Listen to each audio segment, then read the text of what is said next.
थोड़ी देर में समझिए अगले 4 से 5 मिनट में प्रधानमंत्री। बिल्कुल सबीना, आपने ठीक कहा कि आजादी में जो योगदान है सुभाष चंद्र बोस का, उसे तो हम सब जानते हैं, लेकिन अब सरकार की तरफ से जो कोशिशें की गई हैं, पहले पराक्रम दिवस के तौर पे ऐलान किया जा चुका है इस दिन को, और आज 125वीं जयंती के मौके पर जब प्रधानमंत्री ने शुक्रवार को इस बात का ऐलान किया था कि इस दिन यानी आज की तारीख में उनके प्रतिमा का अनावरण किया जाएगा, तो बिल्कुल उनका जो योगदान रहा है आजादी में, गरम दल के नेता के तौर पे जाने जाते थे, आजाद हिंद फौज की स्थापना की थी और अंग्रेजों से लड़ाई का उनका जो तरीका था वो बाकी जो आजादी के नाम थोड़ा भिन्न जरूर था, और इसीलिए सुभाष चंद्र बोस ने आजादी की लड़ाई में एक अपनी अलग पहचान बनाई थी। और आज जब प्रधानमंत्री नरेंद्र मोदी उनकी प्रतिमा का अनावरण एक ऐसे स्थान पे करेंगे जहां देश भर से लोग पहुंचते हैं, इंडिया गेट के पास जब लोग आएंगे तो हमेशा उस प्रतिमा से एक साक्षात होगा उनका, और अभी होलोग्राम प्रतिमा से साक्षात होगा, और कुछ दिन बाद थोड़ा इंतजार करना होगा जब ग्रेनाइट की प्रतिमा बनकर तैयार हो जाएगी तब उसे स्थापित किया जाएगा। और दूसरी एक अहम बात बता दें, आज तमाम सत्ता पक्ष के नेताओं की बात करें, विपक्ष के नेताओं की बात करें, स्वतंत्रता दिवस, स्वतंत्रता के नायक सुभाष चंद्र बोस को श्रद्धांजलि तमाम लोगों ने अर्पित की है। और आज जब सरकार की तरफ से खुद प्रधानमंत्री उस प्रतिमा का अनावरण करेंगे तो कहीं न कहीं उनका जो योगदान रहा है उसे एक बार फिर स्थापित करने की कोशिश की जाएगी। सबके बिल्कुल, और हजारों हजार संदेश जो हैं इस होलोग्राम प्रतिमा के जरिए किस तरह से देशवासियों तक पहुंचेंगे उसके बारे में भी आपसे जरूर पूछेंगे, इसकी खासियत भी आपसे पूछेंगे। इस छोटे से ब्रेक के बाद हमारी महा कवरेज और इस सबसे विशेष तस्वीर पर लगातार न्यूज़ 18 इंडिया की नजर बनी हुई है।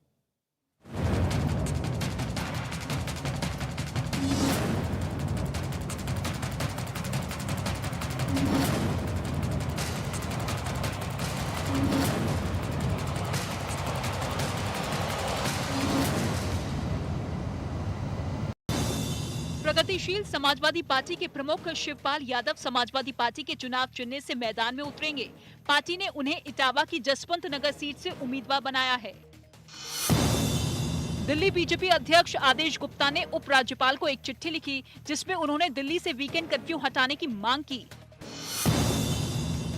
छत्तीसगढ़ की राजधानी रायपुर में अपनी मांग पूरी कराने के लिए धरने पर बैठे किसानों ने राज्य सरकार की चिंता बढ़ा दी। दरअसल किसान बीते 20 दिनों से कई मांगों को पूरा कराने के लिए आंदोलन कर रहे हैं, जिनका आरोप है कि सरकार ने नया रायपुर बसाने के लिए उनकी जमीन तो ले ली, लेकिन बदले में मुआवजे और रोजगार का अपना वादा नहीं निभाया। बहुत बड़े षड्यंत्र कर रहे थे, ब्रिटिश शासन कम नहीं है। नया रायपुर बीजेपी की सरकार के वक्त बसाया गया और 2018 में सत्ता में कांग्रेस आ गई, जिसके बाद कांग्रेस इसे बीजेपी की वादा खिलाफी बताती नजर आई। साथ ही उसने ये दावा किया कि प्रदर्शन कर रहे लोग खुद ही इस समस्या से निजात नहीं पाना चाहते। लोग जो सर्वे करवा रहे थे उसको भी उन लोगों ने रोक दिया कि आप अभी सर्वे मत कराइए, जब हम लोग कहेंगे तब सर्वे होना चाहिए। जैसे ही कांग्रेस ने इसके लिए बीजेपी को जिम्मेदार ठहराया, बीजेपी की तरफ से जवाबी हमला तेज हो गया। सरकार सरकार होती है और किसी अगर एक सरकार ने वादा किया तो दूसरी सरकार को उसको पूरा करना ये दायित्व है। यूपी में होने वाले विधानसभा चुनाव के लिए बीजेपी ने डिजिटल प्रचार तेज कर दिया। इसके लिए बीजेपी ने वाराणसी में एक वॉर रूम तैयार किया और साथ ही स्पेशल 24 नाम की एक टीम भी बनाई, जो योगी सरकार के कामकाजों को सोशल मीडिया के जरिए लोगों तक पहुंचाने का काम कर रही है। डिजिटल वॉर रूम तैयार किया गया है, कोई ग्राफिक्स बना रहा है, कोई जो बीजेपी की नीतियां हैं उनको कागज पर उतार रहा है। इसके अलावा स्पेशल 24 की टीम लोगों को फोन करके भी सरकार की उपलब्धियां गिनवा रही है। सोशल मीडिया के माध्यम से इंस्टाग्राम, फेसबुक और ट्विटर पर हम लगातार अपने फॉलोअर्स बढ़ा रहे हैं और लोगों अपनी सरकार के किए गए कार्यों को ऊपर दिखा भी रहे हैं। बीजेपी अध्यक्ष जेपी नड्डा ने बिजनौर में पार्टी के नेताओं के साथ बैठक की। इस बैठक में उन्होंने बिजनौर और मुजफ्फरनगर की 15 विधानसभा सीटों के प्रत्याशियों को जीत का मंत्र दिया। इसके बाद वो चुनाव प्रचार के लिए अमरोहा निकल गए। महाराष्ट्र के नागपुर में एक आदमी अपनी पत्नी के चेहरे पर तेजाब फेंककर फरार हो गया, जिससे वो महिला बुरी तरह झुलस गई। बताया गया है कि पिछले कुछ दिनों से पति पत्नी के बीच झगड़ा चल रहा था। चुनाव आयोग ने फिरोजाबाद, बरेली और कानपुर के जिलाधिकारियों को हटा दिया, जबकि कौशाम्बी और फिरोजाबाद के एसपी को भी बदल दिया गया। कांग्रेस महासचिव प्रियंका गांधी ने यूपी में सीएम के चेहरे वाले बयान से यू टर्न ले लिया, जिस पर सियासी पारा चढ़ गया। ये नहीं कह रही हूँ कि मैं ही हूँ चेहरा, तो मैंने थोड़ा चिढ़ के कह दिया जबकि एक दिन पहले यूपी में कांग्रेस की ओर से सीएम पद के चेहरे पर पूछे सवाल के जवाब में उन्होंने अपना नाम लिया था। आपको किसी और का चेहरा दिख रहा है? दिख तो रहा है ना सब जगह मेरा चेहरा। वहीं अपने बयान पर प्रियंका के इस यू टर्न के बहाने बीजेपी ने यूपी चुनाव में कांग्रेस के अभियान पर ही सवाल उठा दिए। खुद ही उससे पलट कर गई तो साफ है मैं लड़की हूँ, मैं लड़ सकती हूँ, नारा उनका खोखला है। पूर्व प्रधानमंत्री एचडी देवेगौड़ा की कोरोना रिपोर्ट पॉजिटिव आई, इसके बाद वो घर में क्वारंटीन हो गए। उत्तर प्रदेश में आखिरकार जेडीयू और बीजेपी के बीच गठबंधन नहीं हो सका, जिसके बाद जेडीयू ने 26 विधानसभा सीटों के लिए लिस्ट जारी की, जहां से वो अपने उम्मीदवार उतारेगी। भरोसा करके इतने लंबे समय तक इंतजार किया, लेकिन भारतीय जनता पार्टी की तरफ से कोई सकारात्मक जवाब नहीं आया। उत्तर प्रदेश की राजधानी लखनऊ से बीजेपी ने पिछले 5 सालों की उपलब्धियां जनता तक पहुंचाने के लिए 403 एलईडी रथों को रवाना किया। बताया गया कि इनमें लगे स्क्रीन की मदद से प्रदेश की हर विधानसभा सीट तक पार्टी अपनी बात पहुंचाएगी। बीजेपी प्रदेश कार्यालय में मौजूद हूं और यहां पर देखिए लगातार यहां पर 403 जो चुनावी रथ हैं वो यहां पर लगाए गए हैं। इस मौके पर मुख्यमंत्री योगी आदित्यनाथ के साथ केंद्रीय मंत्री अनुराग ठाकुर और प्रदेश अध्यक्ष स्वतंत्र देव सिंह ने इन रथों को हरी झंडी दिखाकर रवाना किया। हमने जो कहा सो करके दिखाया, हमने विकास सबका किया, लेकिन तुष्टीकरण के लिए कोई जगह नहीं। हालांकि इस प्रचार अभियान पर बीजेपी से समाजवादी पार्टी में शामिल हुए स्वामी प्रसाद मौर्य ने तंज कसा। उन्होंने दावा किया कि चुनाव में समाजवादी पार्टी बीजेपी पर भारी पड़ेगी। साइकिल घर घर में है, जन जन में है, हर गांव में है, इसलिए जब हर साइकिल निकल जाएगी तो उनका एलईडी रथ अपने आप फेल हो जाएगा। टिकट न मिलने से नाराज चल रहे गोवा के पूर्व मुख्यमंत्री और बीजेपी के बड़े नेता लक्ष्मीकांत पार्सेकर ने पार्टी से इस्तीफा दे दिया। लक्ष्मीकांत पार्सेकर अपनी पुरानी सीट मांद्रेम से चुनाव लड़ना चाह रहे थे, लेकिन इस सीट पर बीजेपी ने मौजूदा विधायक दयानंद सोपते को अपना उम्मीदवार बनाया है। सोपते 2019 में कांग्रेस छोड़कर बीजेपी में शामिल हुए थे। केंद्रीय गृह मंत्री अमित शाह ने जम्मू कश्मीर के 20 जिलों में डिस्ट्रिक्ट गुड गवर्नेंस इंडेक्स को ऑनलाइन लॉन्च किया। बताया गया कि इसका मकसद जम्मू कश्मीर के विकास में पारदर्शिता लाना है। इस दौरान अमित शाह ने ये भी भरोसा दिया कि हालात सुधरने पर जम्मू कश्मीर को पूर्ण राज्य का दर्जा मिल जाएगा। ऐसे ही स्थिति सामान्य हो जाएगी, जम्मू कश्मीर को पूर्ण राज्य का दर्जा मिलेगा।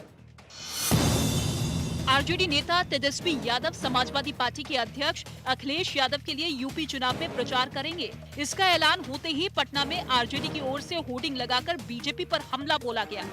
उत्तर प्रदेश में विधानसभा चुनाव हो रहा है, जिसमें आरजेडी खुद तो चुनाव मैदान में नहीं उतरेगी, लेकिन तेजस्वी यादव जो नेता प्रतिपक्ष हैं, आरजेडी के नेता हैं, वो अब अखिलेश यादव के लिए चुनाव प्रचार करेंगे। 26 जनवरी को तेजस्वी यादव अखिलेश के साथ वर्चुअल तरीके से रैली करेंगे, जिसके लिए तैयारी भी तेज कर दी गई। बीजेपी का सफाया करने के लिए उत्तर प्रदेश में तेजस्वी यादव जी, अखिलेश यादव जी की जोड़ी काम करेगी। यूपी सरकार ने कोरोना के बढ़ते मामलों को देखते हुए राज्य के सभी स्कूलों और कॉलेजों को बंद करने की तारीख बढ़ाकर 30 जनवरी तक कर दी। हालांकि इस दौरान ऑनलाइन क्लासेस जारी रहेंगी। बीएसपी प्रमुख मायावती ने यूपी विधानसभा के लिए दूसरे चरण के 55 में से 51 सीटों पर अपने उम्मीदवारों की घोषणा कर दी। इसके साथ ही उन्होंने उम्मीद जताई कि इस बार यूपी में उनकी पार्टी की ही सरकार बनेगी। हर पोलिंग बूथ को जिताना है, बीएसपी को सत्ता में लाना है। यूपी में चुनाव से ठीक पहले एआईएमआईएम प्रमुख असदुद्दीन ओवैसी ने मुख्यमंत्री योगी आदित्यनाथ इंडिया गेट पर सुभाष चंद्र बोस की मूर्ति का अनावरण बस कुछ ही देर में प्रधानमंत्री नरेंद्र मोदी करेंगे। होलोग्राम प्रतिमा का अनावरण करेंगे।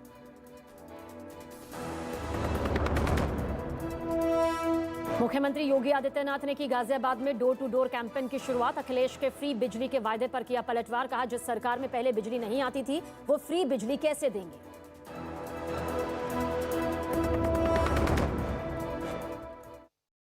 अभी भागीदारी परिवर्तन मोर्चा वर्सेस बीजेपी की टक्कर होगी। वहीं यूपी के डिप्टी सीएम दिनेश शर्मा चुनाव में बीजेपी के खिलाफ गठबंधन बनाने वालों को निशाने पर लेने से नहीं चूके। अभी 25 साल 30 साल तक बीजेपी को कोई हिलाने वाला माइका लाल पैदा नहीं हुआ।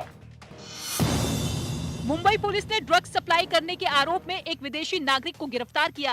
पुलिस ने इसके पास से 97 लाख रुपए के नशीले पदार्थ को जब्त करने का भी दावा किया। अलवर में हुए कथित रेप के मामले में एक नया मोड़ आ गया। वहां नगर निगम पर वारदात वाली जगह से सबूत मिटाने का आरोप लगा।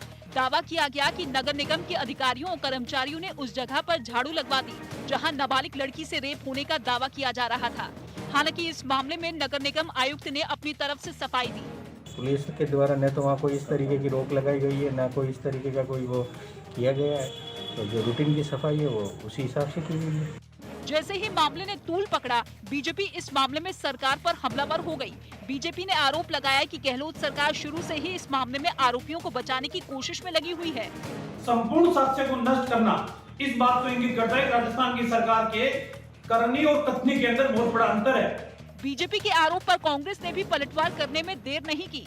राज्य सरकार में मंत्री प्रताप खाचरियावास ने दावा किया कि बीजेपी इस तरीके की बयानबाजी केवल माहौल बिगाड़ने के लिए कर रही है।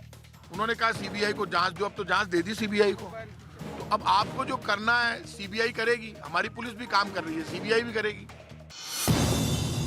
यूपी के अलीगढ़ विधानसभा से कांग्रेस उम्मीदवार सलमान इम्तियाज के घर पर पुलिस ने जिला बदर का नोटिस चस्पा किया। एएमयू छात्र संघ के अध्यक्ष रह चुके सलमान पर आरोप है कि वो सीए एनआरसी के मुद्दे पर शहर में हुए हंगामे में शामिल थे। प्रधानमंत्री मोदी ने देश के अलग अलग जिलों के जिलाधिकारियों से ऑनलाइन बातचीत की। इस दौरान पीएम ने जिलों में चल रही केंद्र सरकार की योजनाओं के बारे में जानकारियां ली और उन जिलों की तारीफ भी की जहां ज्यादा तरक्की हुई है। एक मिशन होना चाहिए कि अपने डिस्ट्रिक्ट को नेशनल और ग्लोबल पहचान देनी है। प्रगतिशील समाजवादी पार्टी के प्रमुख शिवपाल यादव समाजवादी पार्टी के चुनाव चिन्ह से मैदान में उतरेंगे। पार्टी ने उन्हें इटावा की जसवंत नगर सीट से उम्मीदवार बनाया है। दिल्ली बीजेपी अध्यक्ष आदेश गुप्ता ने उपराज्यपाल को एक चिट्ठी लिखी जिसमें उन्होंने दिल्ली से वीकेंड कर्फ्यू हटाने की मांग की। छत्तीसगढ़ की राजधानी रायपुर में अपनी मांग पूरी कराने के लिए धरने पर बैठे किसानों ने राज्य सरकार की चिंता बढ़ा दी। दरअसल किसान बीते 20 दिनों से कई मांगों को पूरा कराने के लिए आंदोलन कर रहे हैं, जिनका आरोप है कि सरकार ने नया रायपुर बसाने के लिए उनकी जमीन तो ले ली, लेकिन बदले में मुआवजे और रोजगार का अपना वादा नहीं निभाया। बहुत बड़े षड्यंत्र करे थे, ब्रिटिश शासन कम नहीं है। नया रायपुर बीजेपी की सरकार के वक्त बसाया गया और 2018 में सत्ता में कांग्रेस आ गई, जिसके बाद कांग्रेस इसे बीजेपी की वादा खिलाफी बताती नजर आई। साथ ही उसने ये दावा किया कि प्रदर्शन कर रहे लोग खुद ही इस समस्या से निजात नहीं पाना चाहते। लोग जो सर्वे करवा रहे थे उसको भी उन लोगों ने रोक दिया कि आप अभी सर्वे मत कराइए, जब हम लोग कहेंगे तब सर्वे होना चाहिए। जैसे ही कांग्रेस ने इसके लिए बीजेपी को जिम्मेदार ठहराया, बीजेपी की तरफ से जवाबी हमला तेज हो गया। सरकार सरकार होती है और किसी अगर एक सरकार ने वादा किया तो दूसरी सरकार को उसको पूरा करना ये दायित्व है। यूपी में होने वाले विधानसभा चुनाव के लिए बीजेपी ने डिजिटल प्रचार तेज कर दिया। इसके लिए बीजेपी ने वाराणसी में एक वॉर रूम तैयार किया और साथ ही स्पेशल 24 नाम की एक टीम भी बनाई, जो योगी सरकार के कामकाजों को सोशल मीडिया के जरिए लोगों तक पहुंचाने का काम कर रही है। डिजिटल वॉर रूम तैयार किया गया है। कोई ग्राफिक्स बना रहा है, कोई जो बीजेपी की नीतियां हैं उनको कागज पर उतार रहा है। इसके अलावा स्पेशल 24 की टीम लोगों को फोन करके भी सरकार की उपलब्धियां गिनवा रही है। सोशल मीडिया के माध्यम से इंस्टाग्राम, फेसबुक और ट्विटर पे हम लगातार अपने फॉलोअर्स बढ़ा रहे हैं और लोगों अपनी सरकार के किए गए कार्यों को ऊपर दिखा भी रहे हैं। बीजेपी अध्यक्ष जेपी नड्डा ने बिजनौर में पार्टी के नेताओं के साथ बैठक की। इस बैठक में उन्होंने बिजनौर और मुजफ्फरनगर की 15 विधानसभा सीटों के प्रत्याशियों को जीत का मंत्र दिया। इसके बाद वो चुनाव प्रचार के लिए अमरोहा निकल गए। महाराष्ट्र के नागपुर में एक आदमी अपनी पत्नी के चेहरे पर तेजाब फेंककर फरार हो गया, जिससे वो महिला बुरी तरह झुलस गई। बताया गया है कि पिछले कुछ दिनों से पति पत्नी के बीच झगड़ा चल रहा था। चुनाव आयोग ने फिरोजाबाद, बरेली और कानपुर के जिलाधिकारियों को हटा दिया, जबकि कौशाम्बी और फिरोजाबाद के एसपी को भी बदल दिया गया। कांग्रेस महासचिव प्रियंका गांधी ने यूपी में सीएम के चेहरे वाले बयान से यू टर्न ले लिया, जिस पर सियासी पारा चढ़ गया। ये नहीं कह रही हूँ कि मैं ही हूँ चेहरा, तो मैंने थोड़ा चिढ़ के कह दिया। जबकि एक दिन पहले यूपी में कांग्रेस की ओर से सीएम पद के चेहरे पर पूछे सवाल के जवाब में उन्होंने अपना नाम लिया था। आपको किसी और का चेहरा दिख रहा है? दिख तो रहा है ना सब जगह मेरा चेहरा। वहीं अपने बयान पर प्रियंका के इस यू टर्न के बहाने बीजेपी ने यूपी चुनाव में कांग्रेस के अभियान पर ही सवाल उठा दिए। खुद ही उससे पलट कर गई तो साफ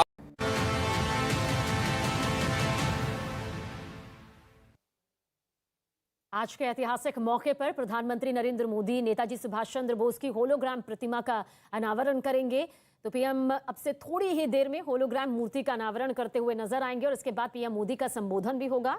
इस होलोग्राम प्रतिमा को 4K प्रोजेक्टर से संचालित किया जाएगा, जिसका उद्घाटन प्रधानमंत्री नरेंद्र मोदी अब से कुछ ही देर में करने वाले हैं। आज पूरा देश महान स्वतंत्रता सेनानी, क्रांतिकारी, सच्चे देशभक्त नेताजी सुभाष चंद्र बोस की 125वीं जयंती मना रहा है और इस खास मौके पर आम से लेकर खास हर किसी ने नेताजी सुभाष चंद्र बोस को भावभीनी श्रद्धांजलि दी। और अब इंडिया गेट पर नेताजी सुभाष चंद्र बोस की भव्य प्रतिमा के अनावरण का इंतजार पूरा देश इस वक्त कर रहा है, जिसकी सबसे बड़ी तस्वीर बस अब से कुछ ही देर में सामने नजर आने वाली है। हालांकि जब तक ग्रेनाइट मूर्ति बनकर तैयार नहीं हो जाती तब तक होलोग्राम प्रतिमा इंडिया गेट पर स्थापित की जा रही है, जिसका अनावरण करते हुए प्रधानमंत्री नरेंद्र मोदी खुद नजर आएंगे। तो 3D तकनीक से नेताजी सुभाष चंद्र बोस की मूर्ति यहां पर लगेगी।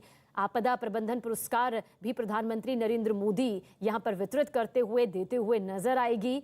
और होलोग्राम मूर्ति जिसकी झलक देखने के लिए, जिसका दीदार करने के लिए इस वक्त हर देशवासी की नजरें टिकी हुई हैं, क्योंकि कुछ ही देर में वो ऐतिहासिक पल सामने आएगा जब नेताजी सुभाष चंद्र बोस की प्रतिमा यहां पर स्थापित की जाएगी होलोग्राम प्रतिमा के जरिए।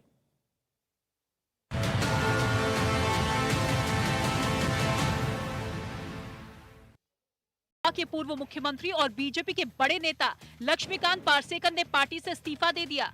लक्ष्मीकांत पार्सेकर अपनी पुरानी सीट मांद्रेम से चुनाव लड़ना चाह रहे थे, लेकिन इस सीट पर बीजेपी ने मौजूदा विधायक दयानंद सोपते को अपना उम्मीदवार बनाया है। सोपते 2019 में कांग्रेस छोड़कर बीजेपी में शामिल हुए थे।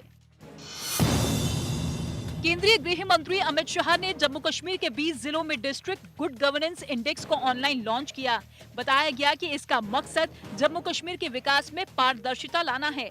इस दौरान अमित शाह ने ये भी भरोसा दिया कि हालात सुधरने पर जम्मू कश्मीर को पूर्ण राज्य का दर्जा मिल जाएगा। ऐसे ही स्थिति सामान्य हो जाएगी, जम्मू कश्मीर को पूर्ण राज्य का दर्जा मिलेगा।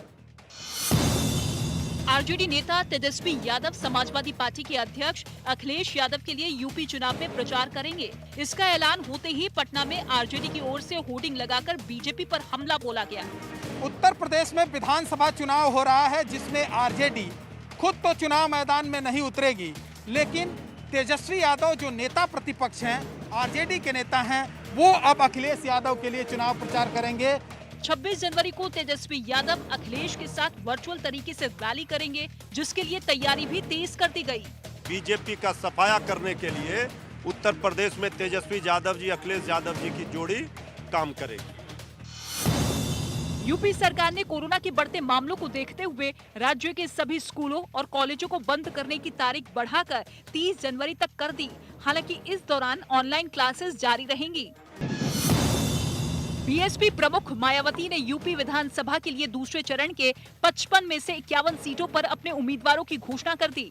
इसके साथ ही उन्होंने उम्मीद जताई कि इस बार यूपी में उनकी पार्टी की ही सरकार बनेगी। हर पोलिंग बूथ को जिताना है, बीएसपी को सत्ता में लाना है। यूपी में चुनाव से ठीक पहले एआईएमआईएम प्रमुख असदुद्दीन ओवैसी ने एक नए गठबंधन का ऐलान कर दिया। भागीदारी परिवर्तन मोर्चा नाम से बने इस गठबंधन में एआईएमआईएम के अलावा बाबू सिंह कुशवाहा की जन अधिकार पार्टी और वामन मेश्राम की बैमसेप समेत 5 पार्टियां शामिल हैं। ओवैसी ने इस गठबंधन के सत्ता में आने पर 5 साल के कार्यकाल में 2 मुख्यमंत्री और 3 डिप्टी सीएम बनाए जाने की बात कही। 2 मुख्यमंत्री होंगे। और आज के ऐतिहासिक मौके पर प्रधानमंत्री नरेंद्र मोदी बस अब से कुछ ही देर में नेताजी सुभाष चंद्र बोस की होलोग्राम प्रतिमा का अनावरण करने जा रहे हैं।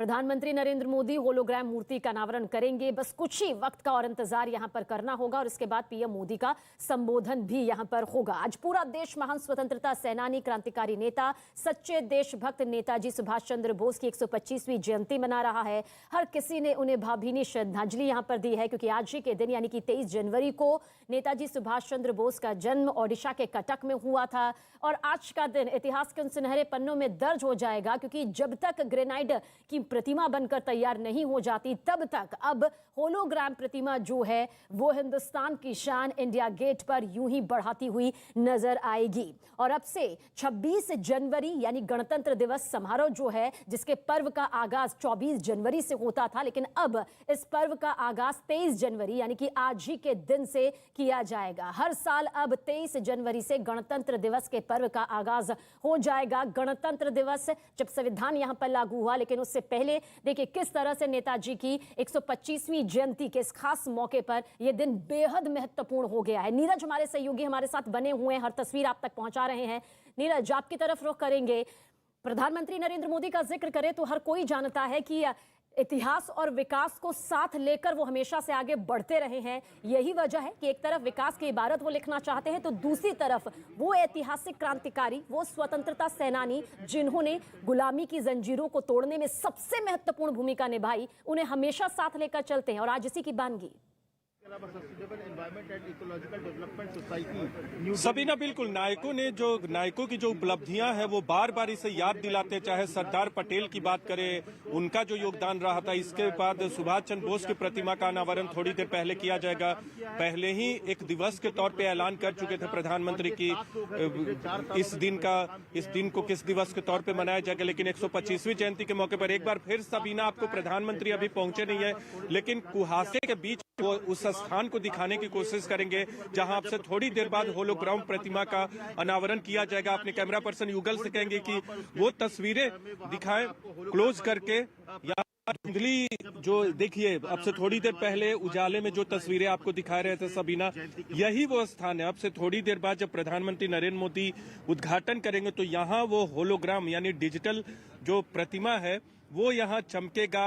28 फीट 6 फुट चौड़ी यानी 28 फीट ऊंची होगी और 6 फीट चौड़ी उसकी चौड़ाई होगी। तो थोड़ी देर बाद थोड़ा इंतजार करना होगा, 15 से 20 मिनटों का, क्योंकि जो आधिकारिक कार्यक्रम था वो तो 6:05-10 का था, लेकिन थोड़ा इंतजार करना होगा क्योंकि अभी प्रधानमंत्री पहुंचे नहीं है। थोड़ी देर बाद पहुंचेंगे। वो सिक्योरिटी अरेंजमेंट है वो अभी सामान्य है, यानी अभी पहुंचे नहीं है यहाँ, तो हमें थोड़ा इंतजार करना होगा। लेकिन एक बार फिर दोहरा रहा हूँ कि नायकों की उपलब्धियों को प्रतिस्थापित करने की कोशिश प्रधानमंत्री नरेंद्र मोदी की तरफ से की जा रही है। पहले भी उन्होंने किया है, फिर किया जा रहा है, लेकिन तमाम जो पिछले, जैसा आपने जिक्र किया कि 23 तारीख से ही अब गणतंत्र दिवस समारोह की औपचारिक शुरुआत सरकार की तरफ से की जाएगी, जो 29 तक चलेगी। बीटिंग रिट्रीट के बाद ही औपचारिक समापन होता है, तो 6 दिन का पूरा कार्यक्रम होगा।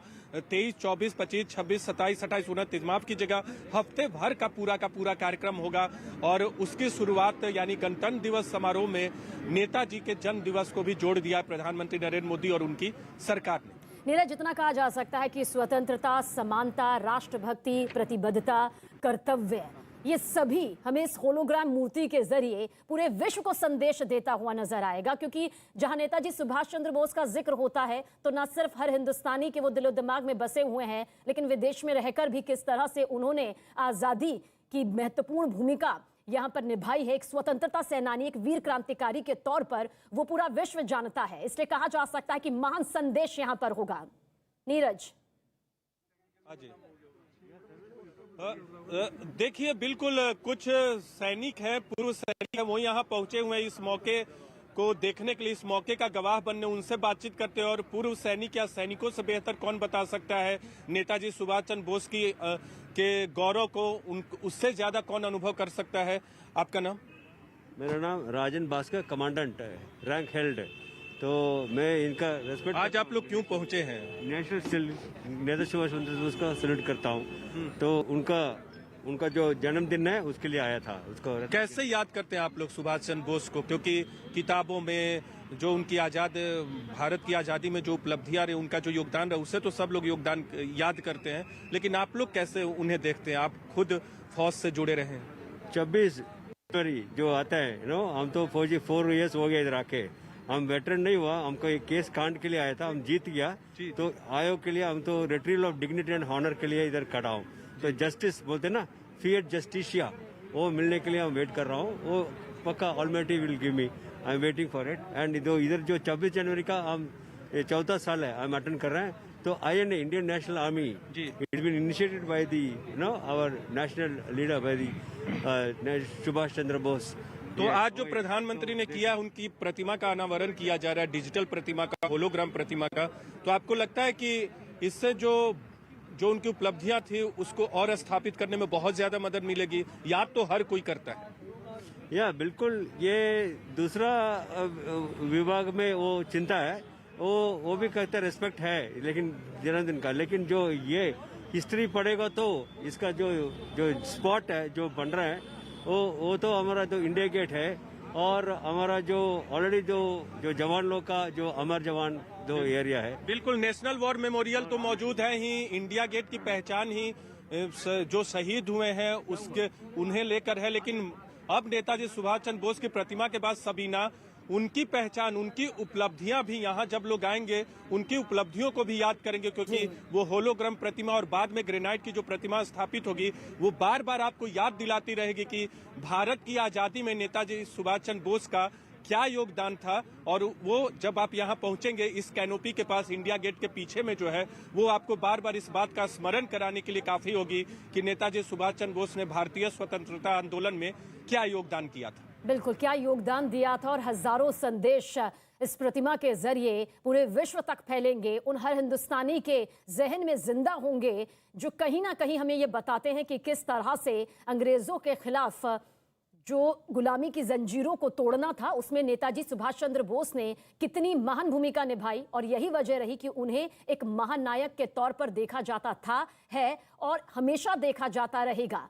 इतना जरूर कहा जा सकता है कि फिलहाल होलोग्राम प्रतिमा के अनावरण का इंतजार किया जा रहा है। सीधी तस्वीरें भी इस वक्त आपके सामने मौजूद हैं। प्रधानमंत्री नरेंद्र मोदी को आप देख रहे हैं। आज के दिन को पराक्रम दिवस के तौर पर मनाया जा रहा है, और इसे मनाने के पीछे की वजह है, प्रधानमंत्री नरेंद्र मोदी पहले भी कई बार इस बात का जिक्र कर चुके हैं कि विकास और इतिहास का साथ साथ चलना जरूरी है। स्वतंत्रता सेनानियों को महत्ता उन्होंने कई मौकों पर दी है। उपस्थित आदरणीय देश के लोकप्रिय प्रधानमंत्री श्रीमान नरेंद्र मोदी जी, देश के शहरी विकास मंत्री भाई हरदीप सिंह पुरी जी, आज उपस्थित सभी भाइयों बहनों और टीवी और ऑनलाइन जुड़े हुए देश के सभी भाइयों बहनों को नमस्कार। आज जैसे कि हम सब जानते हैं, नेताजी का जन्मदिन है, 125वां जन्मदिन है, और कुछ समय पहले ही हमारे प्रधानमंत्री नरेंद्र मोदी जी ने नेताजी के जन्मदिन को पराक्रम दिन के रूप में मनाने की शुरुआत करी। और आज इस पराक्रम दिन पर एक ऐतिहासिक फैसला लेते हुए मोदी जी ने ये भी तय किया है कि आजादी के अमृत महोत्सव में आजादी के गणतंत्र दिन की शुरुआत भी 23 तारीख से ही शुरू कर दी जाएगी। मित्रों, नेताजी की 125वीं जयंती को मनाने के हिस्से के रूप में इंडिया गेट के इसी स्थान पर नेताजी सुभाष चंद्र बोस की एक भव्य प्रतिमा लगाने का एक निर्णय देश के प्रधानमंत्री जी ने लिया है। नेताजी की प्रतिमा यही मार्ग पर देश की आने वाली पीढ़ियों को अनेक सालों तक, अनेक युगों तक पराक्रम, देशभक्ति और बलिदान की प्रेरणा देगी, क्योंकि ये सिर्फ ग्रेनाइट से बनी हुई प्रतिमा नहीं होगी। ये प्रतिमा देश के करोड़ों लोगों के मन में जो नेताजी के भाव पड़ा है, ये भाव की अभिव्यक्ति होगी कि एक ऐसा व्यक्तित्व जिसने पूरा अपना जीवन का सुख त्याग करते हुए लगभग 35,000 किलोमीटर की यात्रा या तो मोटर कार से या तो पनडुब्बी के अंदर नीचे दरिया के नीचे करी, और कलकत्ता से लेके वाया बर्लिन से जापान तक की ये यात्रा भारत को आजाद करने का नेताजी का पुरुषार्थ था, एक भव्य प्रयास था। इसका प्रतीक ये प्रतिमा होगी। जब तक ये प्रतिमा लगेगी तब तक होलोग्राम से कुछ ही समय के बाद हम यहाँ पर नेताजी की प्रतिमा की प्रतिकृति देखेंगे। और आज पूरे देश के करोड़ों लोगों को मन को शांति मिलेगी कि नेताजी का जिस प्रकार का योगदान आजादी के संघर्ष के लिए रहा, आजादी के आंदोलन के लिए रहा, वो उसका सम्मान करने का काम देश के प्रधानमंत्री नरेंद्र मोदी जी ने इतने सालों के बाद किया है और ये प्रतिमा इसका प्रतीक बनकर रहने वाली है। चलो दिल्ली का नारा आज भी युवाओं को चेतना और ऊर्जा प्रदान करता है। उनके संघर्ष की गाथाएं आज भी युवाओं को भारत के पुनर्निर्माण के साथ जोड़ती है और उनका ये पूरा व्यक्तित्व आने वाले दिनों में हम देखेंगे कि इससे कई युवा प्रेरणा लेकर आगे बढ़ेंगे। मित्रों, नेताजी का ये जो 35,000 किलोमीटर का यात्रा है, वो यात्रा का पूरा मार्ग मुझे लगता है कि देश के युवाओं को इसी मूर्ति की स्थापना के साथ वो पूरे घटनाक्रम को अभ्यास करने का भी मन होगा और उसमें से प्रेरणा लेने का भी मन होगा। कई सालों तक देश के अंदर जिन्होंने आजादी के संघर्ष के अंदर, आजादी के आंदोलन के अंदर जिन्होंने बड़ा पराक्रम किया है, बड़ा योगदान दिया, इन लोगों को नाम को भुलाने का प्रयास किया गया। आज आजादी के अमृत वर्ष के योग पर नेताजी की प्रतिमा यहाँ लगाने का जो फैसला किया गया है, इससे पूरा देश संतोष और उत्साह का अनुभव कर रहा है। मित्रों, जब ये प्रतिमा यहाँ पर लग जाएगी तब इतिहास को भी अपने प्यारे बेटे को यहाँ देखकर बहुत संतोष होगा, ऐसा मेरा मानना है। मैं हम सब की ओर से, पूरे देश की ओर से इस फैसले को, प्रधानमंत्री जी को इस फैसले लेने के लिए बहुत बहुत धन्यवाद ज्ञापित करता हूँ। मित्रों, प्रधानमंत्री जी ने एक और बड़ा निर्णय किया है कि देश के अंदर जो नेताजी के नाम से एक पुरस्कार चालू किया है और ये पुरस्कार भी आज यहाँ पर सुभाष चंद्र बोस आपदा प्रबंधन पुरस्कार भी यहाँ पर दिए जाएंगे। वर्ष 19, वर्ष 20 और वर्ष 21 और 22 के सुभाष चंद्र बोस आपदा प्रबंधन पुरस्कार भी यहाँ पर दिए जाएंगे। इससे आपदा प्रबंधन के क्षेत्र में काम करने वाले सभी लोगों को सुभाष चंद्र बोस के नाम से साथ जुड़े हुए पुरस्कार हमेशा आपदा प्रबंधन के क्षेत्र में उत्कृष्ट कामगिरी करने के लिए प्रेरित करते रहेंगे। आज ये दोनों अवसर पर मैं गृह मंत्रालय की ओर से मोदी जी का धन्यवाद भी करता हूं, आप लोगों का स्वागत करता हूं और ये आज जो नई शुरुआत हुई है, मुझे विश्वास है ये नई शुरुआत से देश के युवाओं को अनेक वर्षों तक प्रेरणा मिलती रहेगी। आप सभी का धन्यवाद। नमस्कार।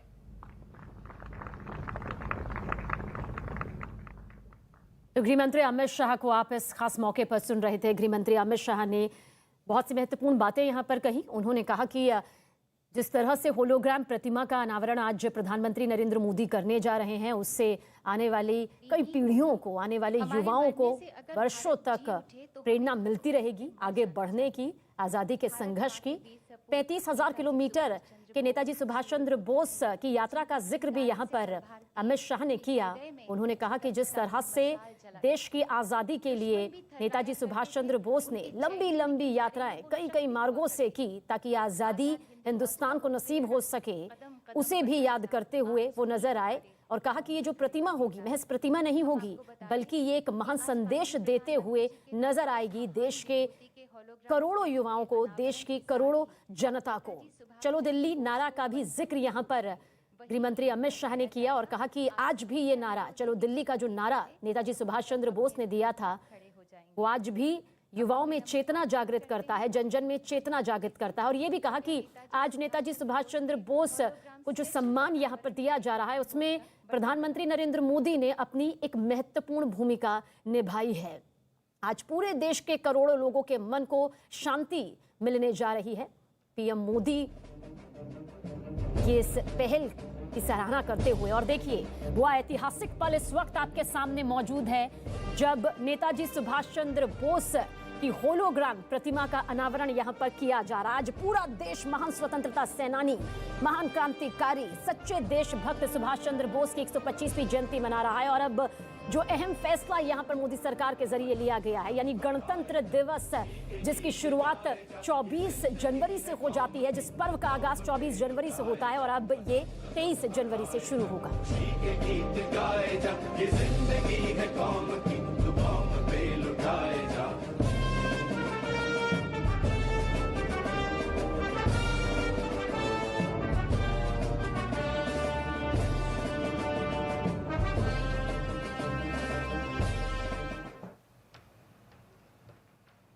तो नेताजी सुभाष चंद्र बोस, जिनका जन्म 23 जनवरी 1897 को ओडिशा के कटक में हुआ, जिन्होंने आजादी की लड़ाई में अपनी सबसे महत्वपूर्ण भूमिका निभाई, जो एक बेहद शिक्षित परिवार से थे, जो हर सुख सुविधा उस दौरान भी उठा सकते थे, लेकिन उन्होंने तय किया कि देश को आजादी दिलाकर रहेंगे।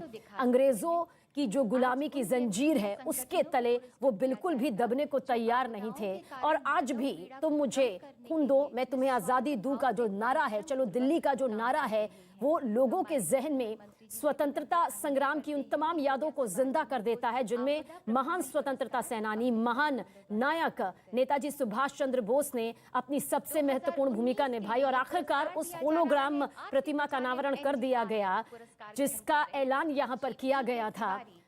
और जब तक ग्रेनाइट मूर्ति पूरी तरह से बनकर तैयार नहीं हो जाती, जिसे खास तरीके से बनाया जाएगा, तब तक होलोग्राम प्रतिमा यहीं से हजारों संदेश यहां पर देती नजर आएगी। फिर चाहे वो जिम्मेदारी, कर्तव्य, प्रतिबद्धता, स्वतंत्रता, समानता को लेकर ही क्यों ना हो। तो नेताजी की प्रतिमा का अनावरण प्रधानमंत्री नरेंद्र मोदी ने किया और इंतजार यहां पर किया जा रहा था। देखिए, इस वक्त आप देख रहे हैं इंडिया गेट से सीधी तस्वीर, इस वक्त जहां पर होलोग्राम प्रतिमा का जो अनावरण है वो कर दिया गया है।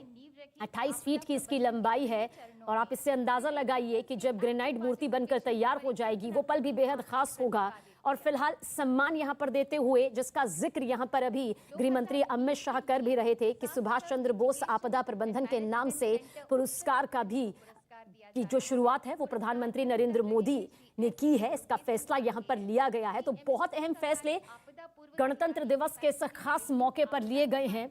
सबसे पहला फैसला यही कि 23 जनवरी, क्योंकि नेताजी सुभाष चंद्र बोस का जन्म इस दिन हुआ, इसलिए अब से गणतंत्र दिवस के पर्व का जो आगाज होगा वो 24 जनवरी नहीं बल्कि 23 जनवरी से होगा।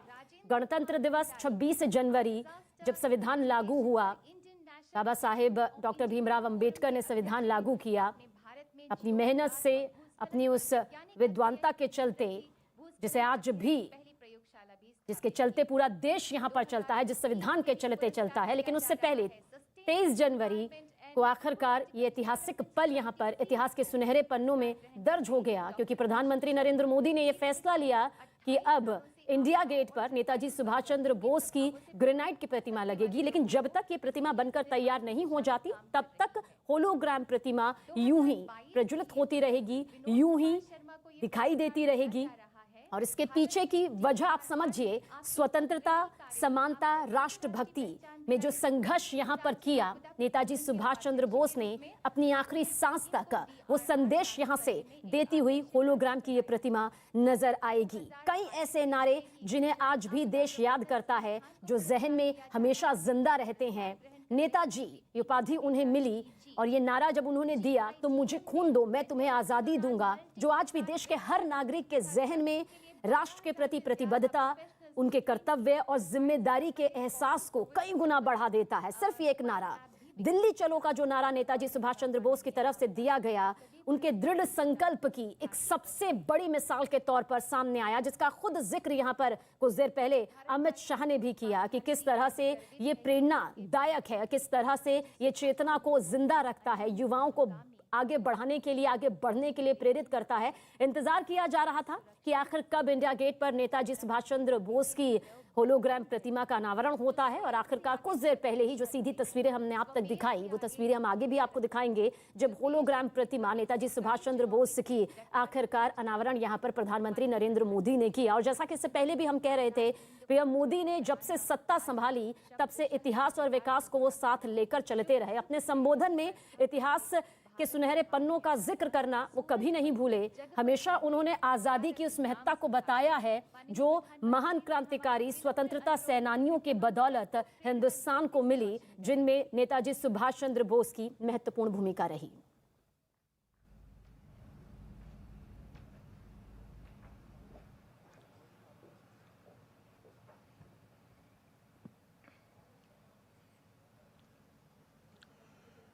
इस ऐतिहासिक कार्यक्रम में उपस्थित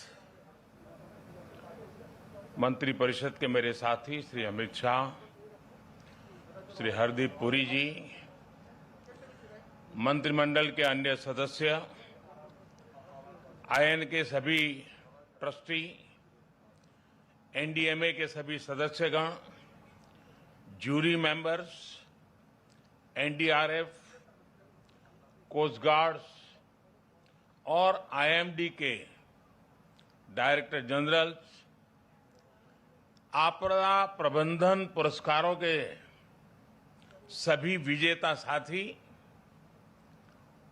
अन्य सभी महानुभाव, भाइयों और बहनों, भारत मां के वीर सपूत नेताजी सुभाष चंद्र बोस की 125वीं जन्म जयंती पर पूरे देश की तरफ से मैं आज कोटि कोटि नमन करता हूं। ये दिन ऐतिहासिक है, ये कालखंड भी ऐतिहासिक है और ये स्थान जहां हम सभी एकत्रित हैं वो भी ऐतिहासिक है। भारत के लोकतंत्र की प्रतीक हमारी संसद पास में है, हमारी क्रियाशीलता और लोकनिष्ठा के प्रतीक अनेक भवन भी हमारे साथ पास में नजर आ रहे हैं, हमारे वीर शहीदों को समर्पित नेशनल वॉर मेमोरियल भी पास है। इन सब के आलोक में आज हम इंडिया गेट पर अमृत महोत्सव मना रहे हैं और नेताजी सुभाष चंद्र बोस को आदरपूर्वक श्रद्धांजलि दे रहे हैं। नेताजी सुभाष जिन्होंने हमें स्वाधीन और संप्रभु भारत का विश्वास दिलाया था, जिन्होंने बड़े गर्व के साथ,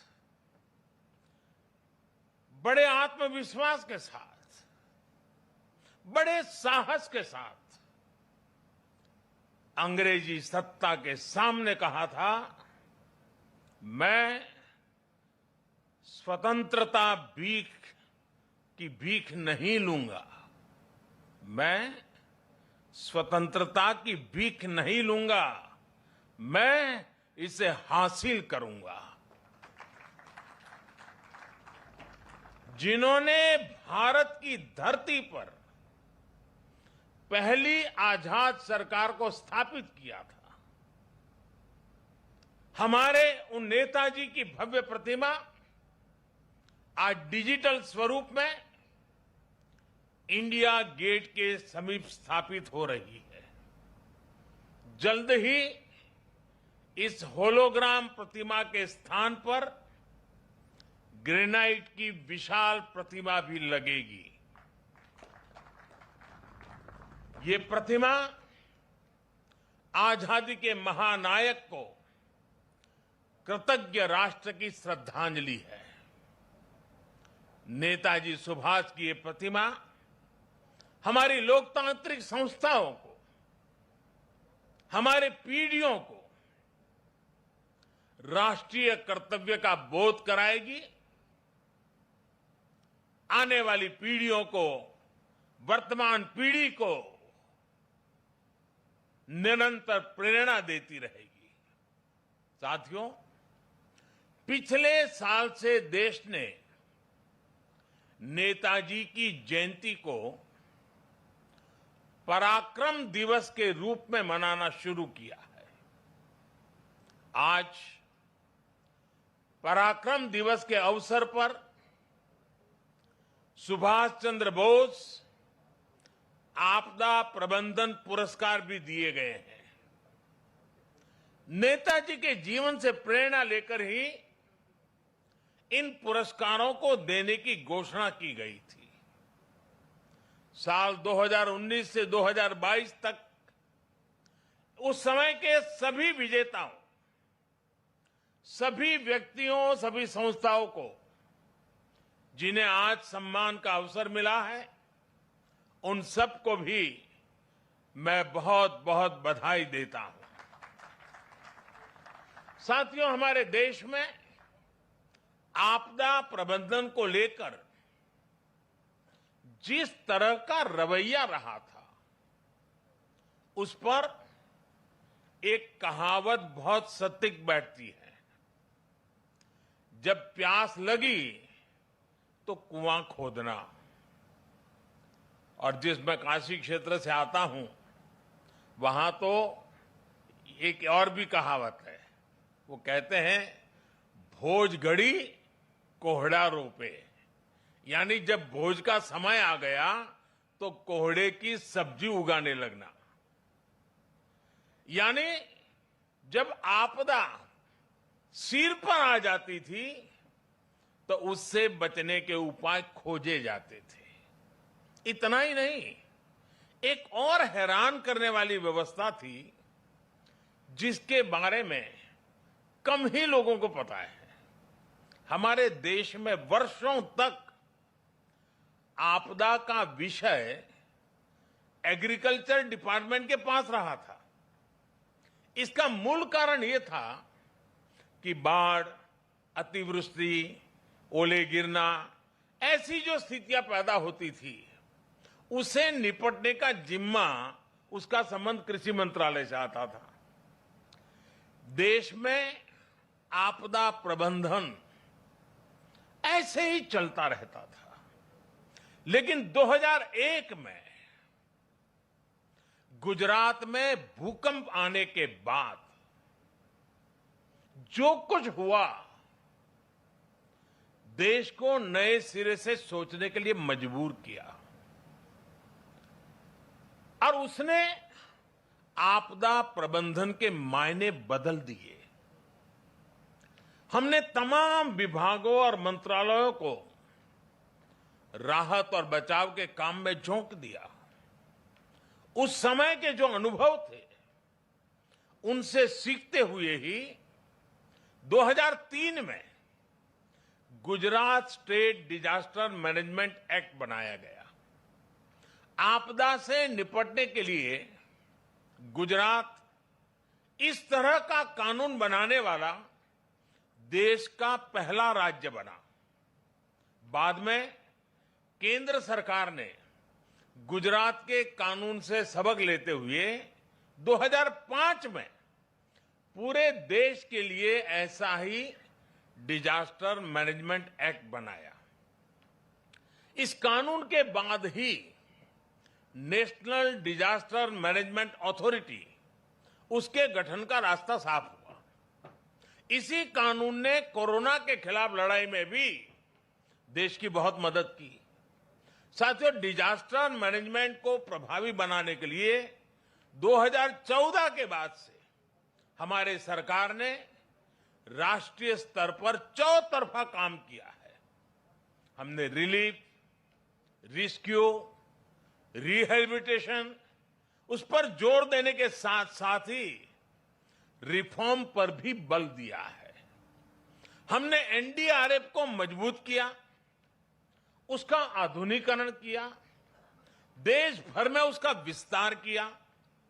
स्पेस टेक्नोलॉजी से लेकर प्लानिंग और मैनेजमेंट तक बेस्ट पॉसिबल प्रैक्टिसेस को अपनाया। हमारे एनडीआरएफ के साथ ही सभी राज्यों के एसडीआरएफ्स और सुरक्षा बलों के जवान अपनी जान की बाजी लगाकर एक एक जीवन को बचाते हैं। इसलिए आज ये पल इस प्रकार से जान की बाजी लगाने वाले, औरों की जिंदगी बचाने के लिए खुद की जिंदगी का दांव लगाने वाले, चाहे वो एनडीआरएफ के लोग हो, चाहे एसडीआरएफ के लोग हो, हमारे सुरक्षा बलों के साथी हो, ये सब के सब उनके प्रति आज आभार व्यक्त करने का, उनको सैल्यूट करने का ये वक्त है। साथियों, अगर हम अपनी व्यवस्थाओं को मजबूत करते चलें तो आपदा से निपटने की क्षमता दिनों दिन बढ़ती चली जाती है।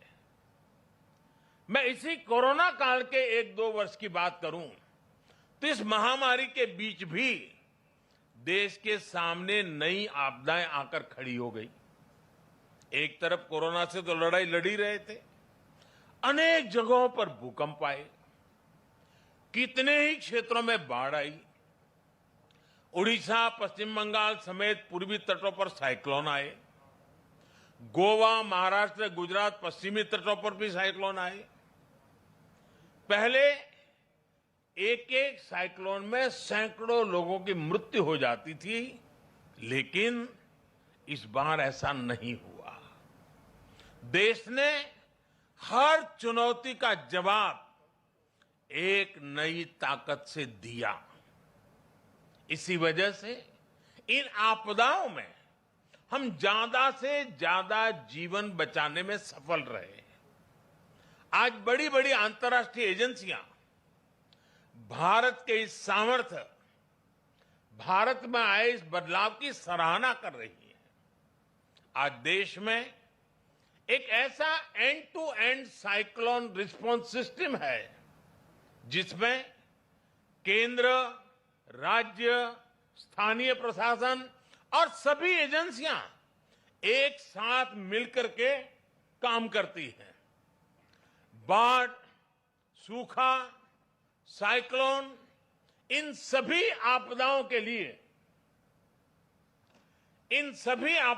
लिए वार्निंग सिस्टम में सुधार किया गया है। डिजास्टर रिस्क एनालिसिस के लिए एडवांस टूल्स बनाए गए हैं। राज्यों की मदद से अलग अलग क्षेत्रों के लिए डिजास्टर रिस्क मैप्स बनाए गए हैं। इसका लाभ सभी राज्यों को, सभी स्टेक होल्डर्स को मिल रहा है। और सबसे महत्वपूर्ण, डिजास्टर मैनेजमेंट, आपदा प्रबंधन आज देश में जन भागीदारी और जन विश्वास का विषय बन गया है। मुझे बताया गया है कि एनडीएमए की आपदा मित्र जैसी स्कीम से युवा आगे आ रहे हैं, आपदा मित्र के रूप में जिम्मेवारियां उठा रहे हैं, यानी जन भागीदारी बढ़ रही है। कहीं कोई आपदा आती है तो लोग विक्टिम नहीं रहते, वो वॉलेंटियर्स बनकर आपदा का मुकाबला करते हैं। यानी आपदा प्रबंधन अब एक सरकारी काम भर नहीं है, बल्कि ये सबका प्रयास का एक मॉडल बन गया है। और साथियों, जब मैं सबका प्रयास की बात करता हूं तो इसमें हर क्षेत्र में हो रहा है प्रयास, एक होलिस्टिक अप्रोच भी शामिल है। आपदा प्रबंधन को प्राथमिकता देते हुए हमने अपने एजुकेशन सिस्टम में भी कई सारे बदलाव किए हैं। जो सिविल इंजीनियरिंग के कोर्सेज होते हैं, आर्किटेक्चर से जुड़े कोर्सेज होते हैं, उसके पाठ्यक्रम में डिजास्टर मैनेजमेंट से जोड़ा, इंफ्रास्ट्रक्चर की रचना कैसी हो उस विषयों को जोड़ना, ये सारे काम प्रयासरत हैं। सरकार ने डैम फेलियर की स्थिति से निपटने के लिए डैम सेफ्टी कानून भी बनाया है। साथियों, दुनिया में जब भी कोई आपदा आती है तो इसमें लोगों की दुखद मृत्यु की चर्चा होती है कि इतने लोग मृत्यु हो गई, इतना ये हो गया, इतने लोगों को हटाया गया। आर्थिक नुकसान भी बहुत होता है, उसकी भी चर्चा की जाती है। लेकिन आपदा में जो इंफ्रास्ट्रक्चर का नुकसान होता है वो कल्पना से परे होता है। इसलिए ये बहुत आवश्यक है कि आज के समय में इंफ्रास्ट्रक्चर का निर्माण ऐसा हो जो आपदा में भी टिक सके, उसका सामना कर सके। भारत आज इस दिशा में भी तेजी से काम कर रहा है। जिन क्षेत्रों में भूकंप, बाढ़ या साइक्लोन का खतरा ज्यादा रहता है, वहां पर पीएम आवास योजना के तहत बन रहे घरों में भी इसका ध्यान रखा जाता है। उत्तराखंड में जो 4 धाम महापरियोजना का काम चल रहा है, उसमें भी आपदा प्रबंधन का ध्यान रखा गया है। उत्तर प्रदेश में जो नए एक्सप्रेस वे बन रहे हैं, उनमें भी आपदा प्रबंधन से जुड़ी बारीकियों को प्राथमिकता दी गई है। आपात स्थिति में एक्सप्रेस वे विमान उतरने के काम आ सके, इसका भी प्रावधान किया गया है। यही नए भारत का विजन है, नए भारत के सोचने का तरीका है। साथियों, डिजास्टर रेजिलिएंट इंफ्रास्ट्रक्चर की इसी सोच के साथ भारत ने दुनिया को भी एक बहुत बड़ी संस्था का विचार दिया है, उपहार दिया है। ये संस्था है CDRI, coalition for disaster resilient infrastructure. Bharat की इस पहल में ब्रिटेन हमारा प्रमुख साथी बना है और आज दुनिया के 35 देश इससे जुड़ चुके हैं। दुनिया के अलग अलग देशों के बीच में, सेनाओं के बीच में हमने जॉइंट मिलिट्री एक्सरसाइज बहुत देखी है, पुरानी परंपरा है, उसकी चर्चा भी होती है। लेकिन भारत ने पहली बार डिजास्टर मैनेजमेंट के लिए ज्वाइंट ड्रिल की परंपरा शुरू की है। कई देशों में मुश्किल समय में हमारी डिजास्टर मैनेजमेंट से जुड़ी एजेंसियों ने अपनी सेवाएं दी है, मानवता के प्रति अपने कर्तव्य का निर्वाह किया है। जब नेपाल में भूकंप आया, इतनी बड़ी तबाही मची, तो भारत एक मित्र देश के रूप में उस दुख को बांटने के लिए जरा भी देरी नहीं की थी। हमारे एनडीआरएफ के जवान वहां तुरंत पहुंच गए थे। डिजास्टर मैनेजमेंट का भारत का अनुभव सिर्फ हमारे लिए नहीं, बल्कि पूरी मानवता के लिए है। आप सभी को याद होगा, 2017 में भारत ने साउथ एशिया जियो स्टेशनरी कम्युनिकेशन सैटेलाइट को लॉन्च किया था। वेदर और कम्युनिकेशन के क्षेत्र में उसका लाभ हमारे दक्षिण एशिया के मित्र देश को मिल रहा है। साथियों, परिस्थितियां कैसी भी हो, अगर हम में हौसला है तो हम आपदा को भी अवसर में बदल सकते हैं। यही संदेश नेताजी ने हमें आजादी की लड़ाई के दौरान दिया था। नेताजी कहते थे, कभी भी स्वतंत्र भारत के सपने का विश्वास मत खोना। दुनिया की कोई ताकत नहीं है जो भारत को झकझोर सके। आज हमारे सामने आजाद भारत के सपनों को पूरा करने के लक्ष्य हैं। हमारे सामने आजादी के 100वें साल से पहले, 2047 के पहले नए भारत के निर्माण का लक्ष्य है। और नेताजी को देश पर जो विश्वास था, जो भाव नेताजी के दिल में उभरते थे, और उनके इन भावों के कारण मैं कह सकता हूं कि दुनिया की कोई ताकत नहीं है जो भारत को इस लक्ष्य तक पहुंचने से रोक सके। हमारी सफलताएं हमारी संकल्प शक्ति का सबूत है। लेकिन ये यात्रा अभी लंबी है। हमें अभी कई शिखर और पार करने हैं। इसके लिए जरूरी है हमें देश के इतिहास का हजारों सालों की यात्रा में इसे आकार देने वाले तप, त्याग और बलिदानों का बोध रहे। भाई और बहनों, आजादी के अमृत महोत्सव का संकल्प है कि भारत अपनी पहचान और प्रेरणाओं को पुनर्जीवित करेगा। ये दुर्भाग्य रहा कि आजादी के बाद देश की संस्कृति और संस्कारों के साथ ही अनेक महान व्यक्तित्वों के योगदान को मिटाने का काम किया गया।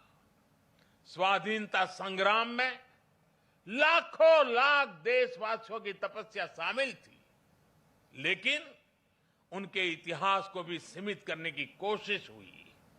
लेकिन आज आजादी के दशकों बाद देश उन गलतियों को डंके की चोट पर सुधार रहा है, ठीक कर रहा है।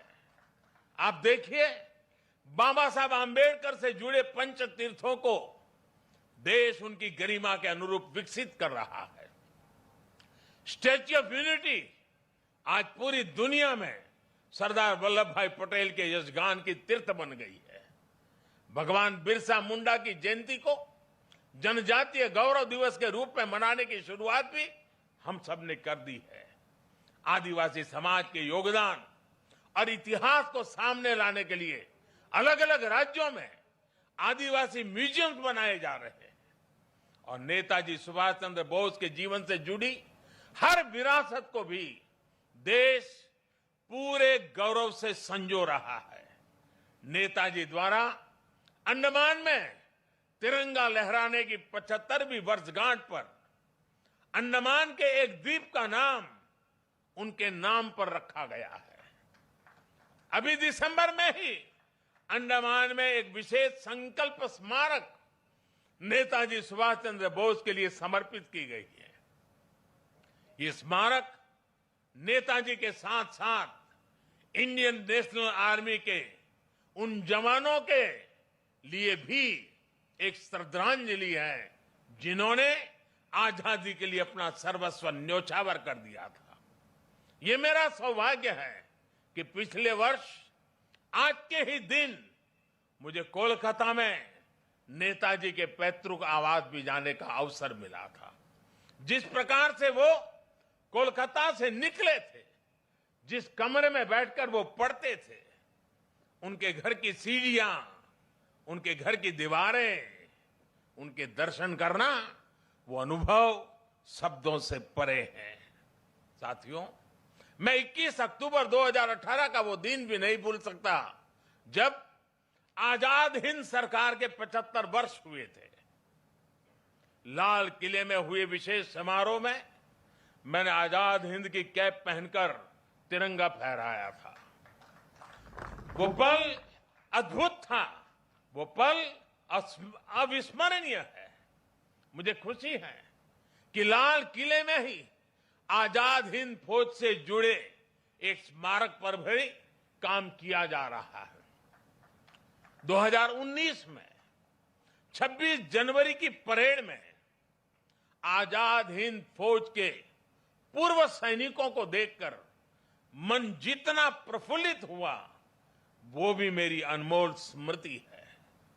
और इससे भी मैं अपना सौभाग्य मानता हूं कि हमारी सरकार को नेताजी से जुड़ी फाइलों को सार्वजनिक करने का अवसर मिला। साथियों, नेताजी सुभाष कुछ ठान लेते थे तो फिर उन्हें कोई ताकत रोक नहीं सकती थी। हमें नेताजी सुभाष की can do, will do spirit से प्रेरणा लेते हुए आगे बढ़ना है। वो ये जानते थे, तभी ये बात हमेशा कहते थे, भारत में राष्ट्रवाद ने ऐसी सृजनात्मक शक्ति का संचार किया है जो सदियों से लोगों के अंदर सोई पड़ी थी।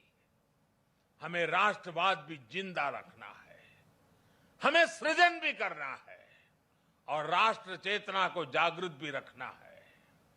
मुझे विश्वास है कि हम मिलकर भारत को नेताजी सुभाष के सपनों का भारत बनाने में सफल होंगे।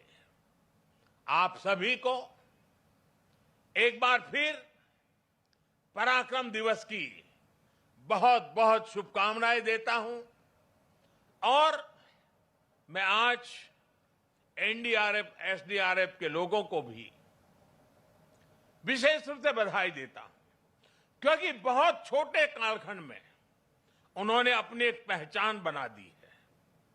आज कहीं पर भी आपदा हो या आपदा के संबंधित संभावनाओं की खबरें हो, साइक्लोन जैसी, और जब एनडीआरएफ के जवान यूनिफॉर्म में दिखते हैं, सामान्य मानवी को एक भरोसा हो जाता है कि अब मदद पहुंच गई।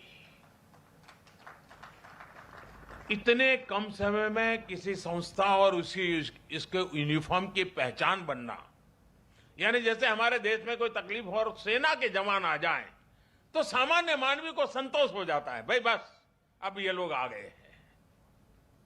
वैसा ही आज एनडीआरएफ और एसडीआरएफ के जवानों ने अपने पराक्रम से ये करके दिखाया है। मैं पराक्रम दिवस पर नेताजी का स्मरण करते हुए मैं एनडीआरएफ के जवानों को, एसडीआरएफ के जवानों को, उन्होंने जिस काम को जिस करुणा और संवेदनशीलता के साथ उठाया है, बहुत बहुत बधाई देता हूं, उनका अभिनंदन करता हूं। मैं जानता हूं इस आपदा प्रबंधन के काम में, इस क्षेत्र में काम करने वाले कईयों ने अपने जीवन भी बलिदान दिए हैं। मैं आज ऐसे जवानों को भी श्रद्धांजलि देता हूं जिन्होंने किसी की जिंदगी बचाने के लिए अपनी जिंदगी दांव पर लगा दी थी। ऐसे सबको मैं आदरपूर्वक नमन करते हुए मैं आप सबको भी आज पराक्रम दिवस की अनेक अनेक शुभकामनाएं देते हुए मेरी वाणी को विराम देता हूं। बहुत बहुत धन्यवाद। तो पराक्रम दिवस की शुभकामना और बधाई देते हुए प्रधानमंत्री नरेंद्र मोदी ने अपने संबोधन का समापन किया, लेकिन जब शुरुआत की तो इसी बात से की कि भारत मां के वीर सपूत नेताजी सुभाष चंद्र बोस की 125वीं जयंती पर पूरे देश की तरफ से मैं उन्हें कोटि कोटि नमन करता हूं। ये दिन ऐतिहासिक है, ये कालखंड ऐतिहासिक है और ये स्थान जहां पर हम सब मौजूद हैं आज ये ऐतिहासिक है। आज हम इंडिया गेट पर अमृत महोत्सव मना रहे हैं। ये भी कहा कि नेताजी जिन्होंने हमें स्वाधीन भारत का विश्वास दिलाया था, जिन्होंने बड़े गर्व, आत्मविश्वास, साहस के साथ कहा था कि स्वतंत्रता की मैं भीख नहीं लूंगा, इसे हासिल करूंगा।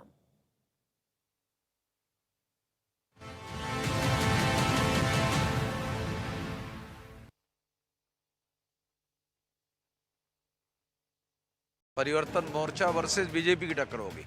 वहीं यूपी के डिप्टी सीएम दिनेश शर्मा चुनाव में बीजेपी के खिलाफ गठबंधन बनाने वालों को निशाने पर लेने से नहीं चूके। अभी 25 साल 30 साल तक बीजेपी को कोई हिलाने वाला माइकल पैदा नहीं हुआ। मुंबई पुलिस ने ड्रग्स सप्लाई करने के आरोप में एक विदेशी नागरिक को गिरफ्तार किया। पुलिस ने इसके पास से 97 लाख रुपए के नशीले पदार्थ को जब्त करने का भी दावा किया। अलवर में हुए कथित रेप के मामले में एक नया मोड़ आ गया। वहां नगर निगम पर वारदात वाली जगह से सबूत मिटाने का आरोप लगा। दावा किया गया कि नगर निगम के अधिकारियों और कर्मचारियों ने उस जगह पर झाड़ू लगवा दी जहां नाबालिग लड़की से रेप होने का दावा किया जा रहा था। हालांकि इस मामले में नगर निगम आयुक्त ने अपनी तरफ से सफाई दी। पुलिस के द्वारा न तो वहाँ कोई इस तरीके की रोक लगाई गई है, न कोई इस तरीके का कोई वो किया गया है। तो जो रूटीन की सफाई है वो उसी हिसाब से की गई है। जैसे ही मामले ने तूल पकड़ा, बीजेपी इस मामले में सरकार पर हमलावर हो गई। बीजेपी ने आरोप लगाया कि गहलोत सरकार शुरू से ही इस मामले में आरोपियों को बचाने की कोशिश में लगी हुई है। संपूर्ण साक्ष्य को नष्ट करना इस बात को इंगित करता है कि राजस्थान की सरकार के करनी और कथनी के अंदर बहुत बड़ा अंतर है।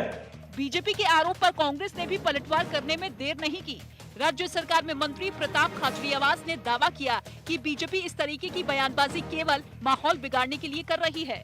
उन्होंने कहा सीबीआई को जांच दो, अब तो जांच दे दी सीबीआई को। तो अब आपको जो करना है सीबीआई करेगी, हमारी पुलिस भी काम कर रही है, सीबीआई भी करेगी। यूपी के अलीगढ़ विधानसभा से कांग्रेस उम्मीदवार सलमान इम्तियाज के घर पर पुलिस ने जिला बदर का नोटिस चस्पा किया। एएमयू छात्र संघ के अध्यक्ष रह चुके सलमान पर आरोप है कि वो सीए एनआरसी के मुद्दे पर शहर में हुए हंगामे में शामिल थे। प्रधानमंत्री मोदी ने देश के अलग अलग जिलों के जिलाधिकारियों से ऑनलाइन बातचीत की। इस दौरान पीएम ने जिलों में चल रही केंद्र सरकार की योजनाओं के बारे में जानकारियां ली और उन जिलों की तारीफ भी की जहां ज्यादा तरक्की हुई है। एक मिशन होना चाहिए कि अपने डिस्ट्रिक्ट को नेशनल और ग्लोबल पहचान देनी है। प्रगतिशील समाजवादी पार्टी के प्रमुख शिवपाल यादव समाजवादी पार्टी के चुनाव चिन्ह से मैदान में उतरेंगे। पार्टी ने उन्हें इटावा की जसवंत नगर सीट से उम्मीदवार बनाया है।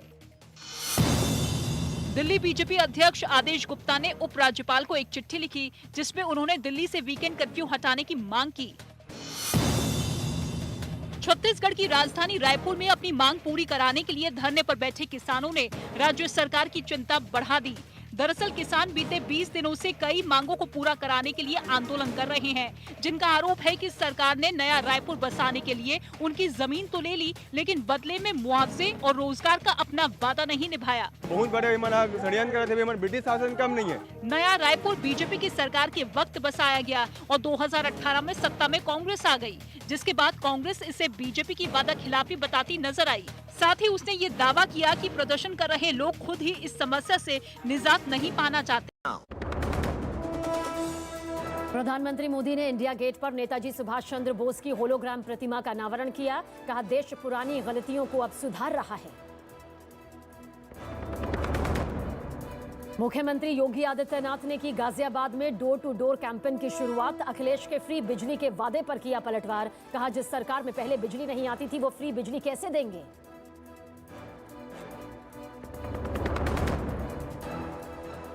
वाराणसी में एक वॉर रूम तैयार किया और साथ ही स्पेशल 24 नाम की एक टीम भी बनाई जो योगी सरकार के कामकाजों को सोशल मीडिया के जरिए लोगों तक पहुंचाने का काम कर रही है। डिजिटल वॉर रूम तैयार किया गया है। कोई ग्राफिक्स बना रहा है, कोई जो बीजेपी की नीतियां हैं उनको कागज पर उतार रहा है। इसके अलावा स्पेशल 24 की टीम लोगों को फोन करके भी सरकार की उपलब्धियां गिनवा रही है। सोशल मीडिया के माध्यम से इंस्टाग्राम, फेसबुक और ट्विटर पे हम लगातार अपने फॉलोअर्स बढ़ा रहे हैं और लोगों अपनी सरकार के किए गए कार्यों को ऊपर दिखा भी रहे हैं। बीजेपी अध्यक्ष जेपी नड्डा ने बिजनौर में पार्टी के नेताओं के साथ बैठक की। इस बैठक में उन्होंने बिजनौर और मुजफ्फरनगर की 15 विधानसभा सीटों के प्रत्याशियों को जीत का मंत्र दिया। इसके बाद वो चुनाव प्रचार के लिए अमरोहा निकल गए।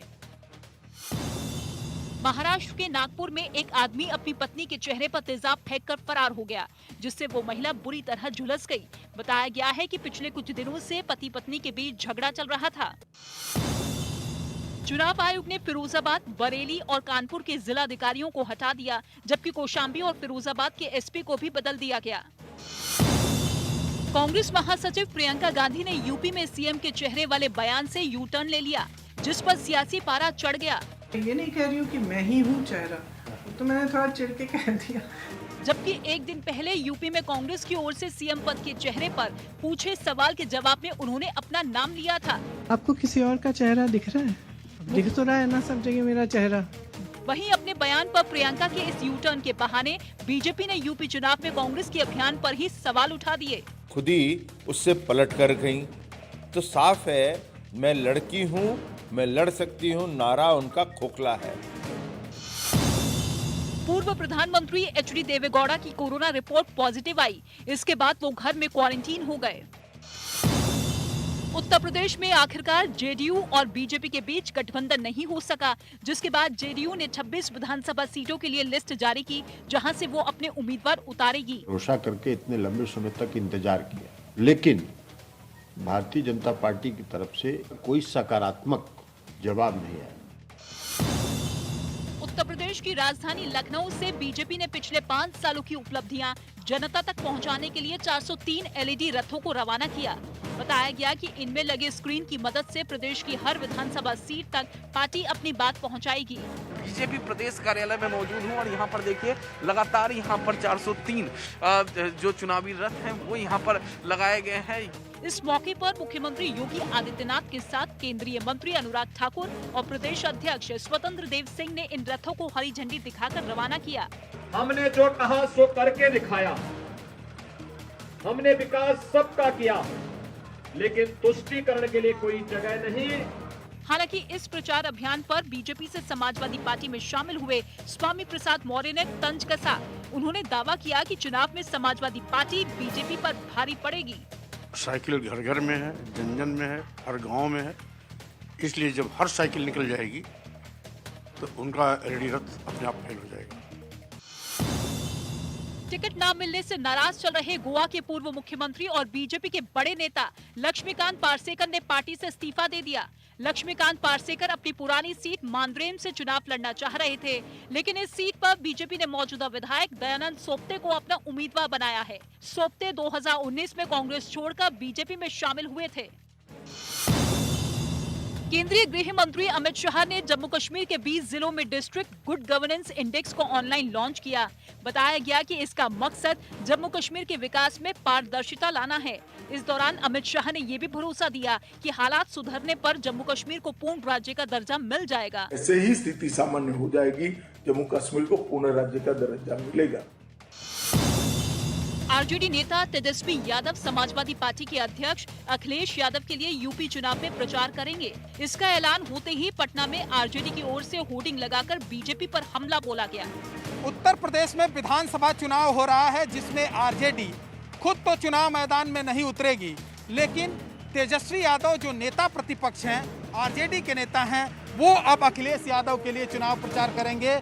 26 जनवरी को तेजस्वी यादव अखिलेश के साथ वर्चुअल तरीके से रैली करेंगे, जिसके लिए तैयारी भी तेज कर दी गई। बीजेपी का सफाया करने के लिए उत्तर प्रदेश में तेजस्वी यादव जी, अखिलेश यादव जी की जोड़ी काम करेगी। यूपी सरकार ने कोरोना के बढ़ते मामलों को देखते हुए राज्य के सभी स्कूलों और कॉलेजों को बंद करने की तारीख बढ़ाकर 30 जनवरी तक कर दी। हालांकि इस दौरान ऑनलाइन क्लासेस जारी रहेंगी। बीएसपी प्रमुख मायावती ने यूपी विधानसभा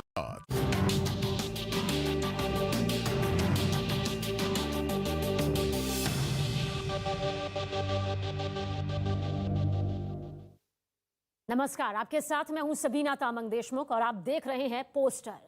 आज नेताजी सुभाष चंद्र बोस की 125वीं जयंती है और आज ही के दिन प्रधानमंत्री नरेंद्र मोदी ने आजादी के महान योद्धा नेताजी सुभाष चंद्र बोस को श्रद्धांजलि दी। दरअसल अपने ऐलान के मुताबिक पीएम मोदी ने इंडिया गेट पर नेताजी की होलोग्राफिक प्रतिमा का अनावरण भी किया। बाद में उस जगह पर नेताजी की ग्रेनाइट से बनी 25 फीट ऊंची प्रतिमा भी लगेगी। मूर्ति का पत्थर खासतौर पर तेलंगाना से आएगा। ये मूर्ति इतनी भव्य होगी कि रायसीना हिल्स से भी नजर आएगी।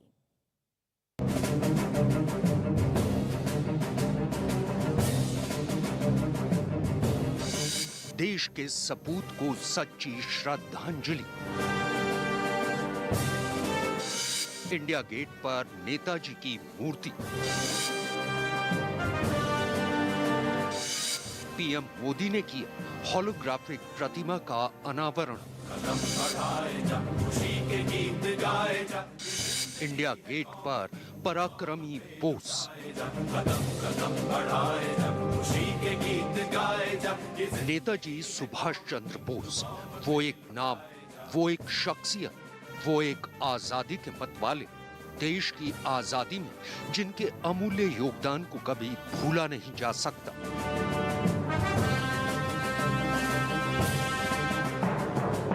23 जनवरी को पूरा देश नेताजी सुभाष चंद्र बोस की 125वीं जयंती मना रहा है। उन्हीं नेताजी सुभाष चंद्र बोस को सच्ची श्रद्धांजलि देने के लिए पीएम नरेंद्र मोदी पहले ही ये घोषणा कर चुके हैं कि हर साल उनकी जयंती पराक्रम दिवस के रूप में मनाई जाएगी। और इस बार इस खास मौके को प्रधानमंत्री ने अपने एक और ऐतिहासिक फैसले से और भी खास बना दिया। दरअसल पीएम मोदी ने ऐलान किया था कि इंडिया गेट पर भारत के सपूत और महान स्वतंत्रता सेनानी नेताजी सुभाष चंद्र बोस की एक भव्य प्रतिमा लगाई जाएगी। और आज खुद शाम को इंडिया गेट पर नेताजी सुभाष चंद्र बोस की होलोग्राफिक प्रतिमा का अनावरण कर उन्होंने अपना प्राण पूरा कर दिया। ये देश की आजादी के लिए अपना सब कुछ कुर्बान कर देने वाले उस महान योद्धा को प्रधानमंत्री नरेंद्र मोदी की सच्ची श्रद्धांजलि भी है। नेताजी सुभाष चंद्र बोस की 125वीं जन्म जयंती पर पूरे देश की तरफ से मैं आज कोटि कोटि नमन करता हूं। ये दिन ऐतिहासिक है,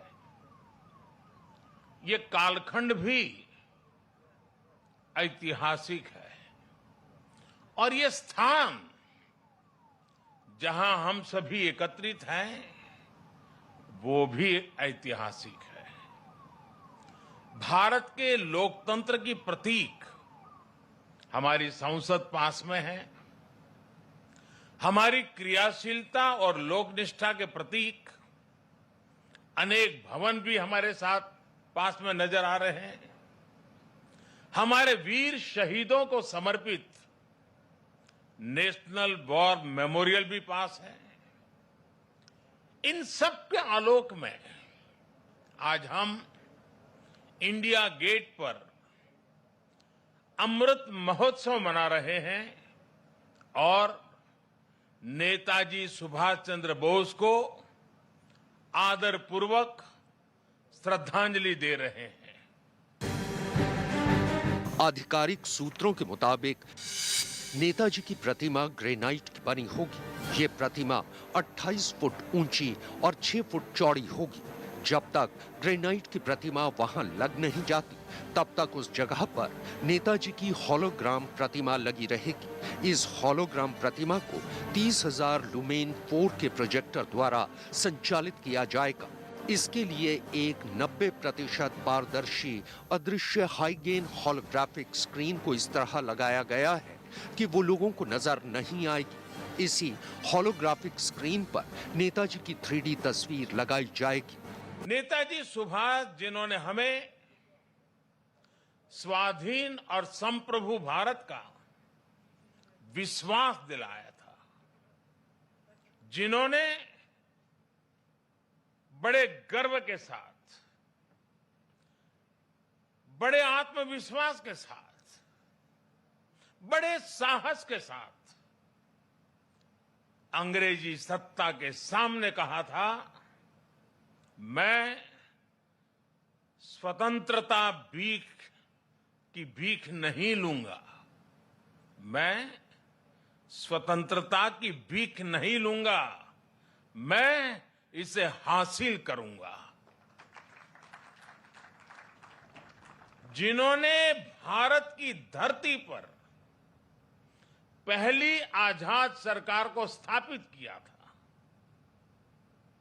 हमारे उन नेताजी की भव्य प्रतिमा आज डिजिटल स्वरूप में इंडिया गेट के समीप स्थापित हो रही है। जल्द ही इस होलोग्राम प्रतिमा के स्थान पर ग्रेनाइट की विशाल प्रतिमा भी लगेगी। ये प्रतिमा आजादी के महानायक को कृतज्ञ राष्ट्र की श्रद्धांजलि है।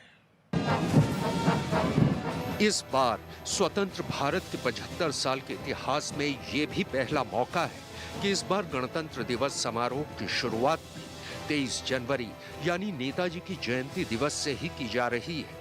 प्रधानमंत्री मोदी के इंडिया गेट पर नेताजी की प्रतिमा लगाने के ऐलान के बाद नेताजी के परिवार वाले उनके इस फैसले पर अपनी खुशी पहले ही जाहिर कर चुके हैं। On January 23rd, Netaji would have his 125th birth anniversary. For this occasion, the Prime Minister, Shri Narendra Modi, announced today that he would have a statue of Netaji put up at India Gate. I'm very happy to hear that Netaji's statue should be put up in a prominent place in Delhi. Netaji के भतीजे अर्धहिंदू बोस का कहना है कि India gate पर नेताजी की प्रतिमा लगना उनके लिए बहुत गर्व की बात है। The Prime Minister has taken a decision to place Netaji's statue there, which is a tremendous amount of importance that he's giving to the memory of Netaji, which means a lot, means a lot that he and the government think a lot about Netaji.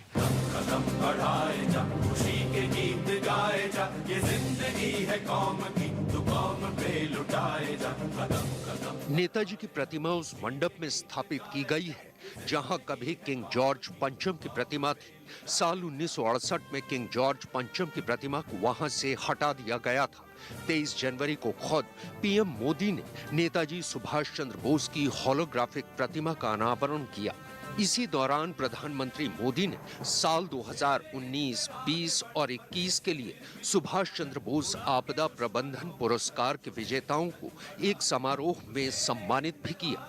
सच तो ये है कि India gate पर नेताजी की भव्य प्रतिमा लगाने का प्रधानमंत्री नरेंद्र मोदी का फैसला यकीनन ऐतिहासिक है, जो इस साल के गणतंत्र दिवस के समारोह को और भी खास बना देगा।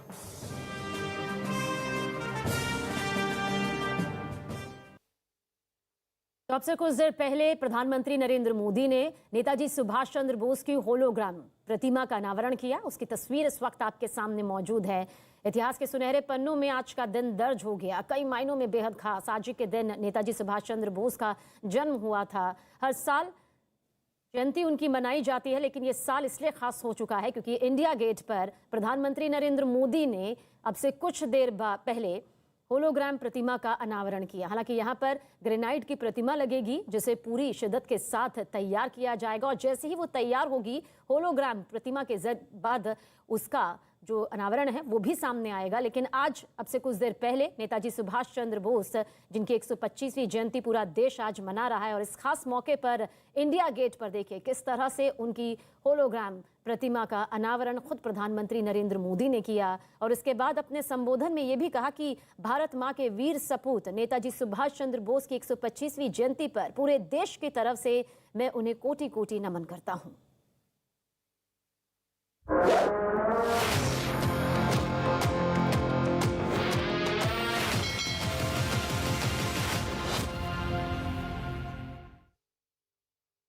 कहीं आप अपने फोन को चार्ज पर लगाकर खाना खाने या पानी पीने का काम तो नहीं करते? अगर हाँ तो सावधान हो जाइए, क्योंकि ऐसा करने से आपकी जिंदगी खतरे में पड़ सकती है। दरअसल सोशल मीडिया पर एक वीडियो वायरल है जिसमें एक व्यक्ति फोन चार्ज में लगाकर बातें कर रहा होता है। बात करते हुए वो जैसे ही पानी पीता है उसे एक जोर का झटका लगता है और वो गिर जाता है। कुछ जगह दावा किया जा रहा है कि वीडियो में फोन इस्तेमाल कर रहे व्यक्ति की मौत तक हो जाती है। लेकिन आखिर इस वीडियो के पीछे की सच्चाई क्या है? इस वीडियो को ध्यान से देखिए। ये वीडियो आप और हम जैसे लोगों के लिए ही है। वीडियो में एक आदमी फोन पर बात करते हुए नजर आ रहा है, जो कि आराम से अपने फोन का इस्तेमाल करते हुए पहले अपने जूते उतारता दिखता है। फिर अपनी पत्नी को पानी और लैपटॉप लाने के लिए कहकर ये व्यक्ति फोन को बात करते करते चार्जिंग पर लगाता है। इस बीच पत्नी लैपटॉप और पानी दोनों लेकर आती है। लेकिन इसके बाद जो हुआ वो हैरान कर देने वाला है। वीडियो के साथ दावा किया जा रहा है कि पानी पीते ही वीडियो में दिख रहे शख्स को जोरदार झटका लगता है, दिल का दौरा पड़ जाता है। अगर आप भी फोन पर बात करते हुए फोन चार्जिंग पर लगाकर पानी पीते हैं या लैपटॉप पर काम करते हैं तो हाई रेडिएशन की वजह से दिल का दौरा पड़ सकता है और जान जा सकती है। सोशल मीडिया पर यह वीडियो इतना वायरल है कि लोग इस वीडियो को धड़ल्ले से शेयर भी कर रहे हैं और अपने आसपास के लोगों को जागरूक कर रहे हैं। लेकिन वीडियो को देखकर कई तरह के सवाल भी खड़े होते हैं। क्या सच में खाते पीते वक्त फोन का प्रयोग करना खतरनाक हो सकता है? साल 2017 में एक ब्रिटिश नागरिक की नहाने के दौरान फोन चार्ज करने से मौत हो गई। हालांकि ये एक दुर्घटना थी जिसमें नहाने के दौरान फोन से करंट लग गया। लेकिन वायरल वीडियो में तो मामला अलग है। इसमें तो फोन का पानी से संपर्क भी नहीं हो रहा है। तो फिर ऐसा क्यों हुआ? हमने इस वीडियो के बारे में जानकार की राय ली और पूछा कि क्या सच में ऐसा संभव है। ये कोई आइसोलेटेड सा इंसिडेंट हो या कोई मेडिकल कंडीशन हो कि उनको सडन कोई अनकॉन्शियसनेस या कोई हार्ट अटैक जैसा आया हो, पर ये मोबाइल के फ़ोन से मुमकिन नहीं है। इस वक्त दुनिया में 380 करोड़ से ज़्यादा मोबाइल फ़ोन यूज़ हो रहे हैं और भारत में ही केवल 78 करोड़ मोबाइल फ़ोन यूज़ हो रहे हैं। जहाँ तक इनके साइड इफ़ेक्ट का जो है सवाल है, ये थोड़ी रेडिएशंस वगैरह जरूर आ सकती हैं, इलेक्ट्रो फ्रिक्वेंसीज जो हैं वो मोबाइल फ़ोन से ज़रूर निकल सकती हैं, जिसकी वजह से शरीर में जो है थोड़ा irritation, lack of concentration etcetera ये जो है हो सकता है। कई चीज़ें बोली गई कि इससे कैंसर हो सकता है या इससे और बीमारियां हो सकती हैं, तो ऐसा साइंटिफिकली कोई भी प्रूव नहीं किया गया है। Doctor HK. महाजन की बातों से ये साफ हो गया कि ये संभव नहीं है। वायरल वीडियो में जो दिख रहा है वो क्या है?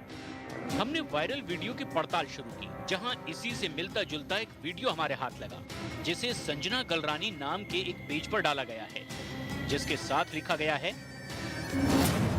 ये वीडियो महज एक नाट्य रूपांतरण है, जिसे जागरूकता फैलाने के लिए बनाया गया है।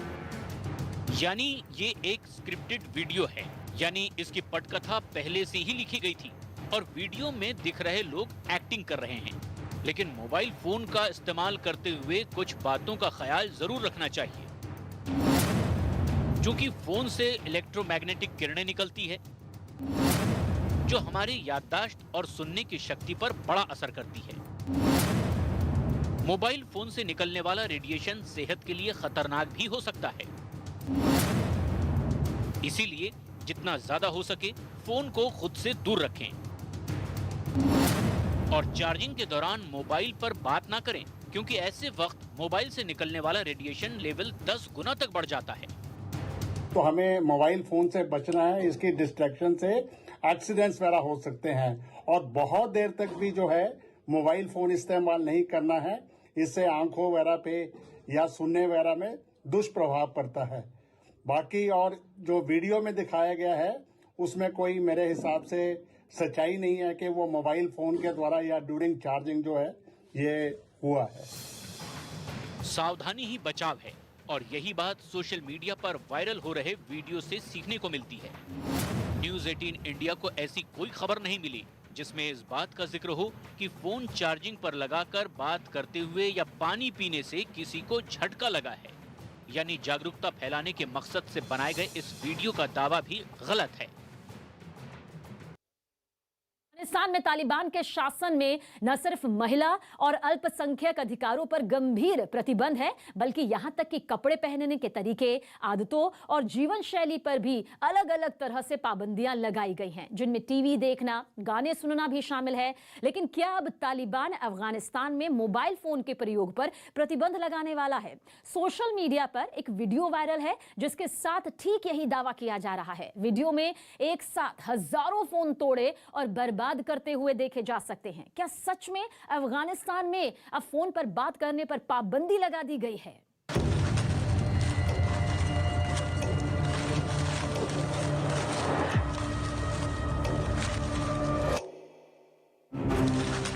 अरे रे, ये क्या हो रहा है? फोन वो भी हजारों की संख्या में, और उसे पैरों से ऐसे फेंका कुचला जा रहा है जैसे ये फोन ना होकर कोई कूड़े कचरे का ढेर हो। जहां तक नजर डालिए वहां तक बस फोन ही फोन नजर आ रहे हैं। लेकिन इतने सारे फोन एक साथ बर्बाद क्यों किए जा रहे हैं? वीडियो के साथ जो मैसेज वायरल है वो भी देख लीजिए। अफगानिस्तान में तालिबान ने मोबाइल फोन पर भी बैन लगाया। देश से मोबाइल फोन लाए जा रहे हैं और कुचले जा रहे हैं। तालिबान फिर से समूचे अफगानिस्तान पर राज कर रहा है और कुछ ही दिनों में उसने अपनी रणनीति, अफगान सेना की कमजोरी और हथियारों के दम पर अपने क्रूर कट्टरपंथी चेहरे को सामने ला रहा है। अब तो अक्सर ही अफगानिस्तान से बर्बरता की खबरें आती रही हैं। इसके अलावा कभी टीवी देखने पर प्रतिबंध, तो कभी गाने बजाने पर रोक। इतनी क्रूरता और दहशतगर्दी के बीच अफगानिस्तान में कहीं जाने आने पर भी तालिबान की नजर रहती है। ऐसे में इस वीडियो का वायरल होना इस दावे को बल देता है। कि क्या सच में अफगानिस्तान में फोन पर बात करने की भी पाबंदी लगा दी गई है? हमने वायरल वीडियो की पड़ताल शुरू की। इस दौरान हमें साल 2008 का एक वीडियो मिला। वीडियो में साफ देखा जा सकता है कि कैसे तालिबानी लड़ाकों ने अफगानिस्तान में मोबाइल टावर ध्वस्त करने की शुरुआत कर दी। ये कार्रवाई उस धमकी के बाद की गई थी जब तालिबान ने मोबाइल फोन कंपनियों को अपने सिग्नल बंद करने की धमकी दी थी। तो क्या मोबाइल तोड़ने की घटना इस घटना का विस्तार है? वायरल वीडियो की पड़ताल के लिए हमने अफगानिस्तान के समाचार चैनल और वहां की वेबसाइटों को खंगालना शुरू किया, लेकिन इस वीडियो के बारे में ना तो कोई लिखित जानकारी मिली और ना ही इस वीडियो को किसी अफगानी चैनल ने चलाया है। अगर ये वीडियो अफगानिस्तान का नहीं है तो भी सवाल अब भी बना हुआ है कि आखिर कहां, किस जगह इतनी बड़ी तादाद में मोबाइल फोन तोड़े जा रहे हैं।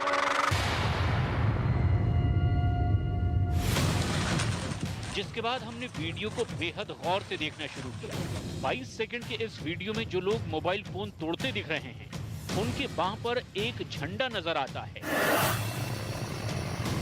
जो ना तो तालिबानी झंडा है और ना ही ये झंडा अफगानिस्तान का है। सैनिक के हाथ पर जो झंडा दिख रहा है वो पाकिस्तान का है। और किसी वीडियो का पता लगाने के लिए इतना सुराग तो काफी है। वायरल वीडियो को हमने दूसरे सोशल मीडिया प्लेटफॉर्म पर भी खोजने की शुरुआत की। आखिरकार हमें ये वीडियो पाकिस्तान की एक वेबसाइट पर मिल ही गया, जिसमें मोबाइल फोन के साथ साथ शराब की बोतलें, सिगरेट के पैकेट और दूसरे सामान को भी साफ साफ देखा जा सकता है।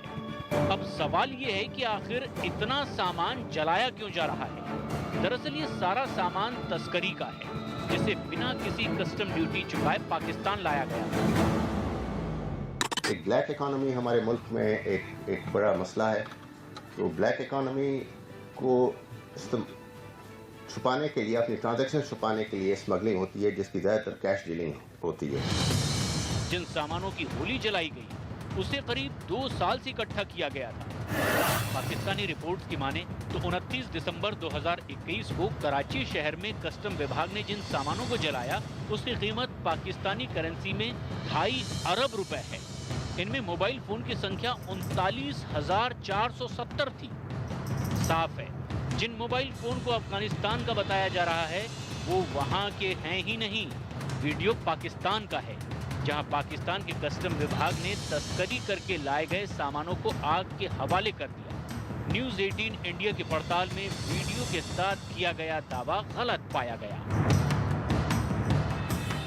जिस कोरोना वायरस से दुनिया खौफ में है, उस वायरस का इलाज भारत के एक डॉक्टर ने खोज लिया है। सोशल मीडिया एक खास तरह के चून से कोरोना के इलाज का पक्का दावा यहां पर करता नजर आता है। एक वायरल वीडियो के मुताबिक सूखे अदरक के पाउडर से कोरोना वायरस को मारा जा सकता है, उसे खत्म किया जा सकता है। लेकिन क्या इस दावे में वाकई सच्चाई है?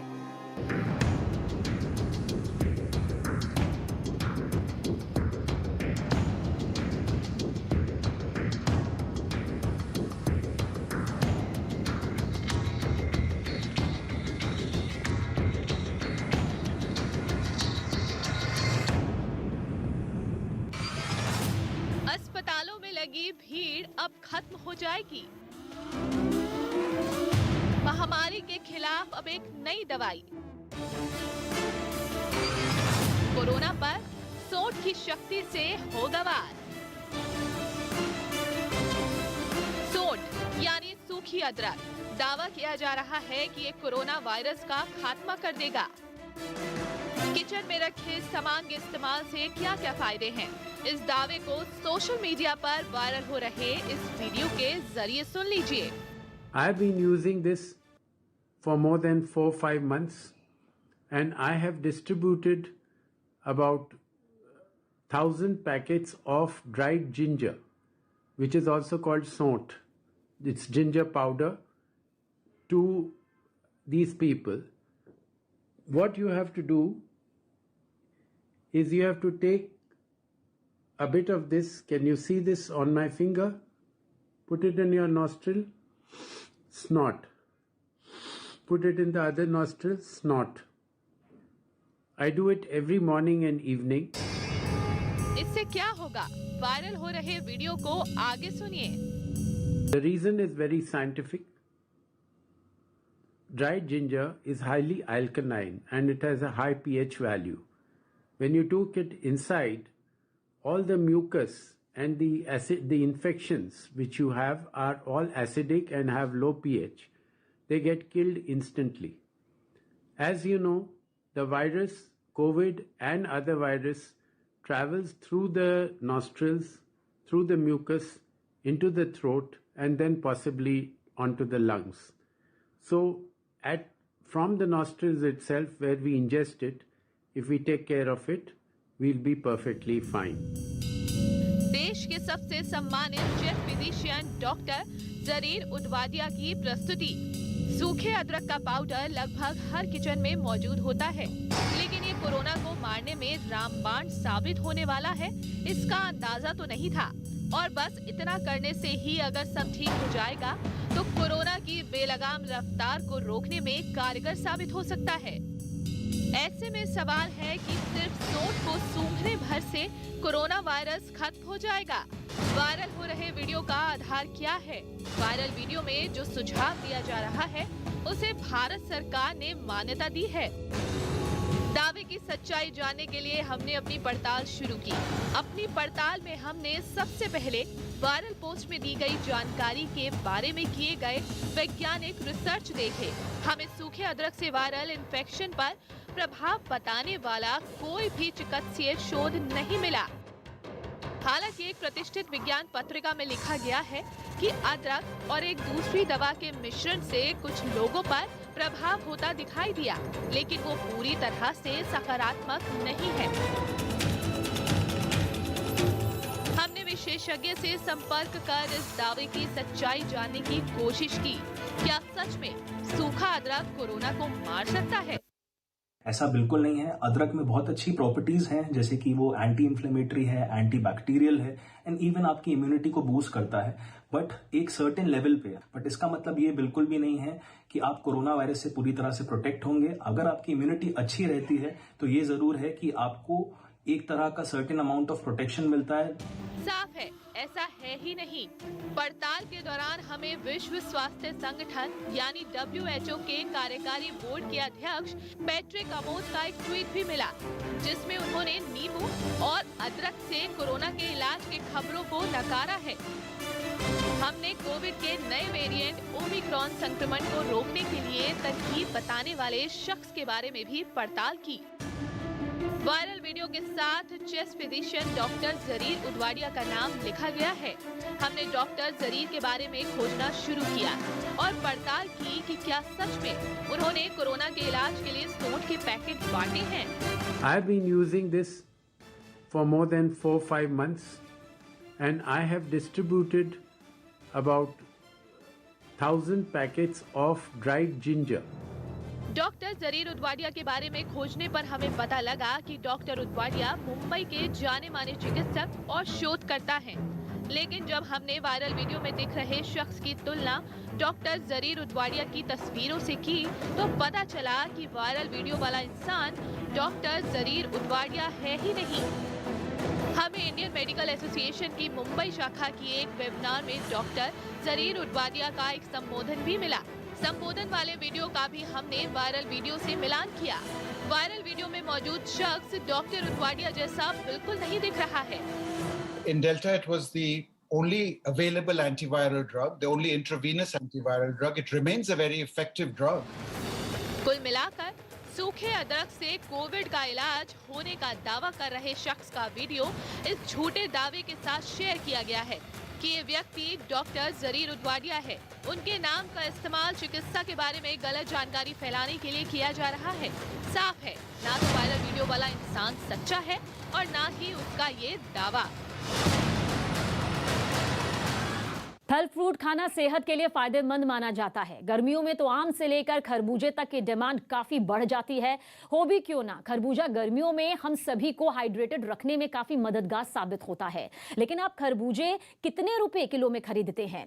20 से 30 रुपए किलो, ज्यादा से ज्यादा 50 रुपए किलो, लेकिन लाखों में तो नहीं ना। लेकिन सोशल मीडिया पर एक एक खरबूजे की कीमत जो है वो लाखों में बताई जा रही है। जी हाँ, वो भी 1-2 लाख नहीं बल्कि पूरे 19 लाख रुपए। तो क्या सच में ये कोई खास किस्म का खरबूजा है या फिर महज सोशल मीडिया में मजाक हुआ है?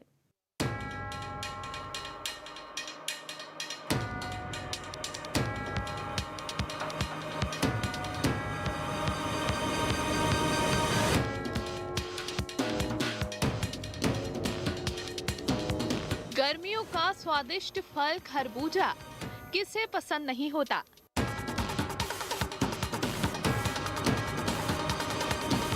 शरीर में पानी की कमी ना हो, इसके लिए अक्सर गर्मियों में खरबूजे और तरबूज का सेवन किया जाता है, जिसके फायदे भी अनेक हैं।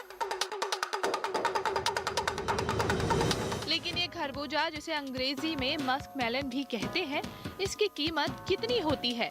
ज्यादा से ज्यादा 20 से 50 रुपए किलो। लेकिन सोशल मीडिया पर तो एक ऐसे खरबूजे की तस्वीर वायरल हो रही है जिसके साथ दावा किया जा रहा है कि उसकी कीमत लाखों में है।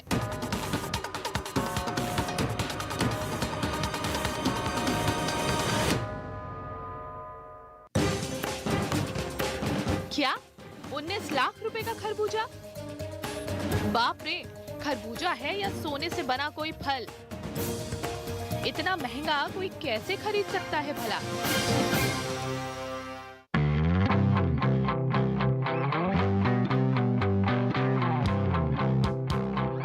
यूं तो खरबूजे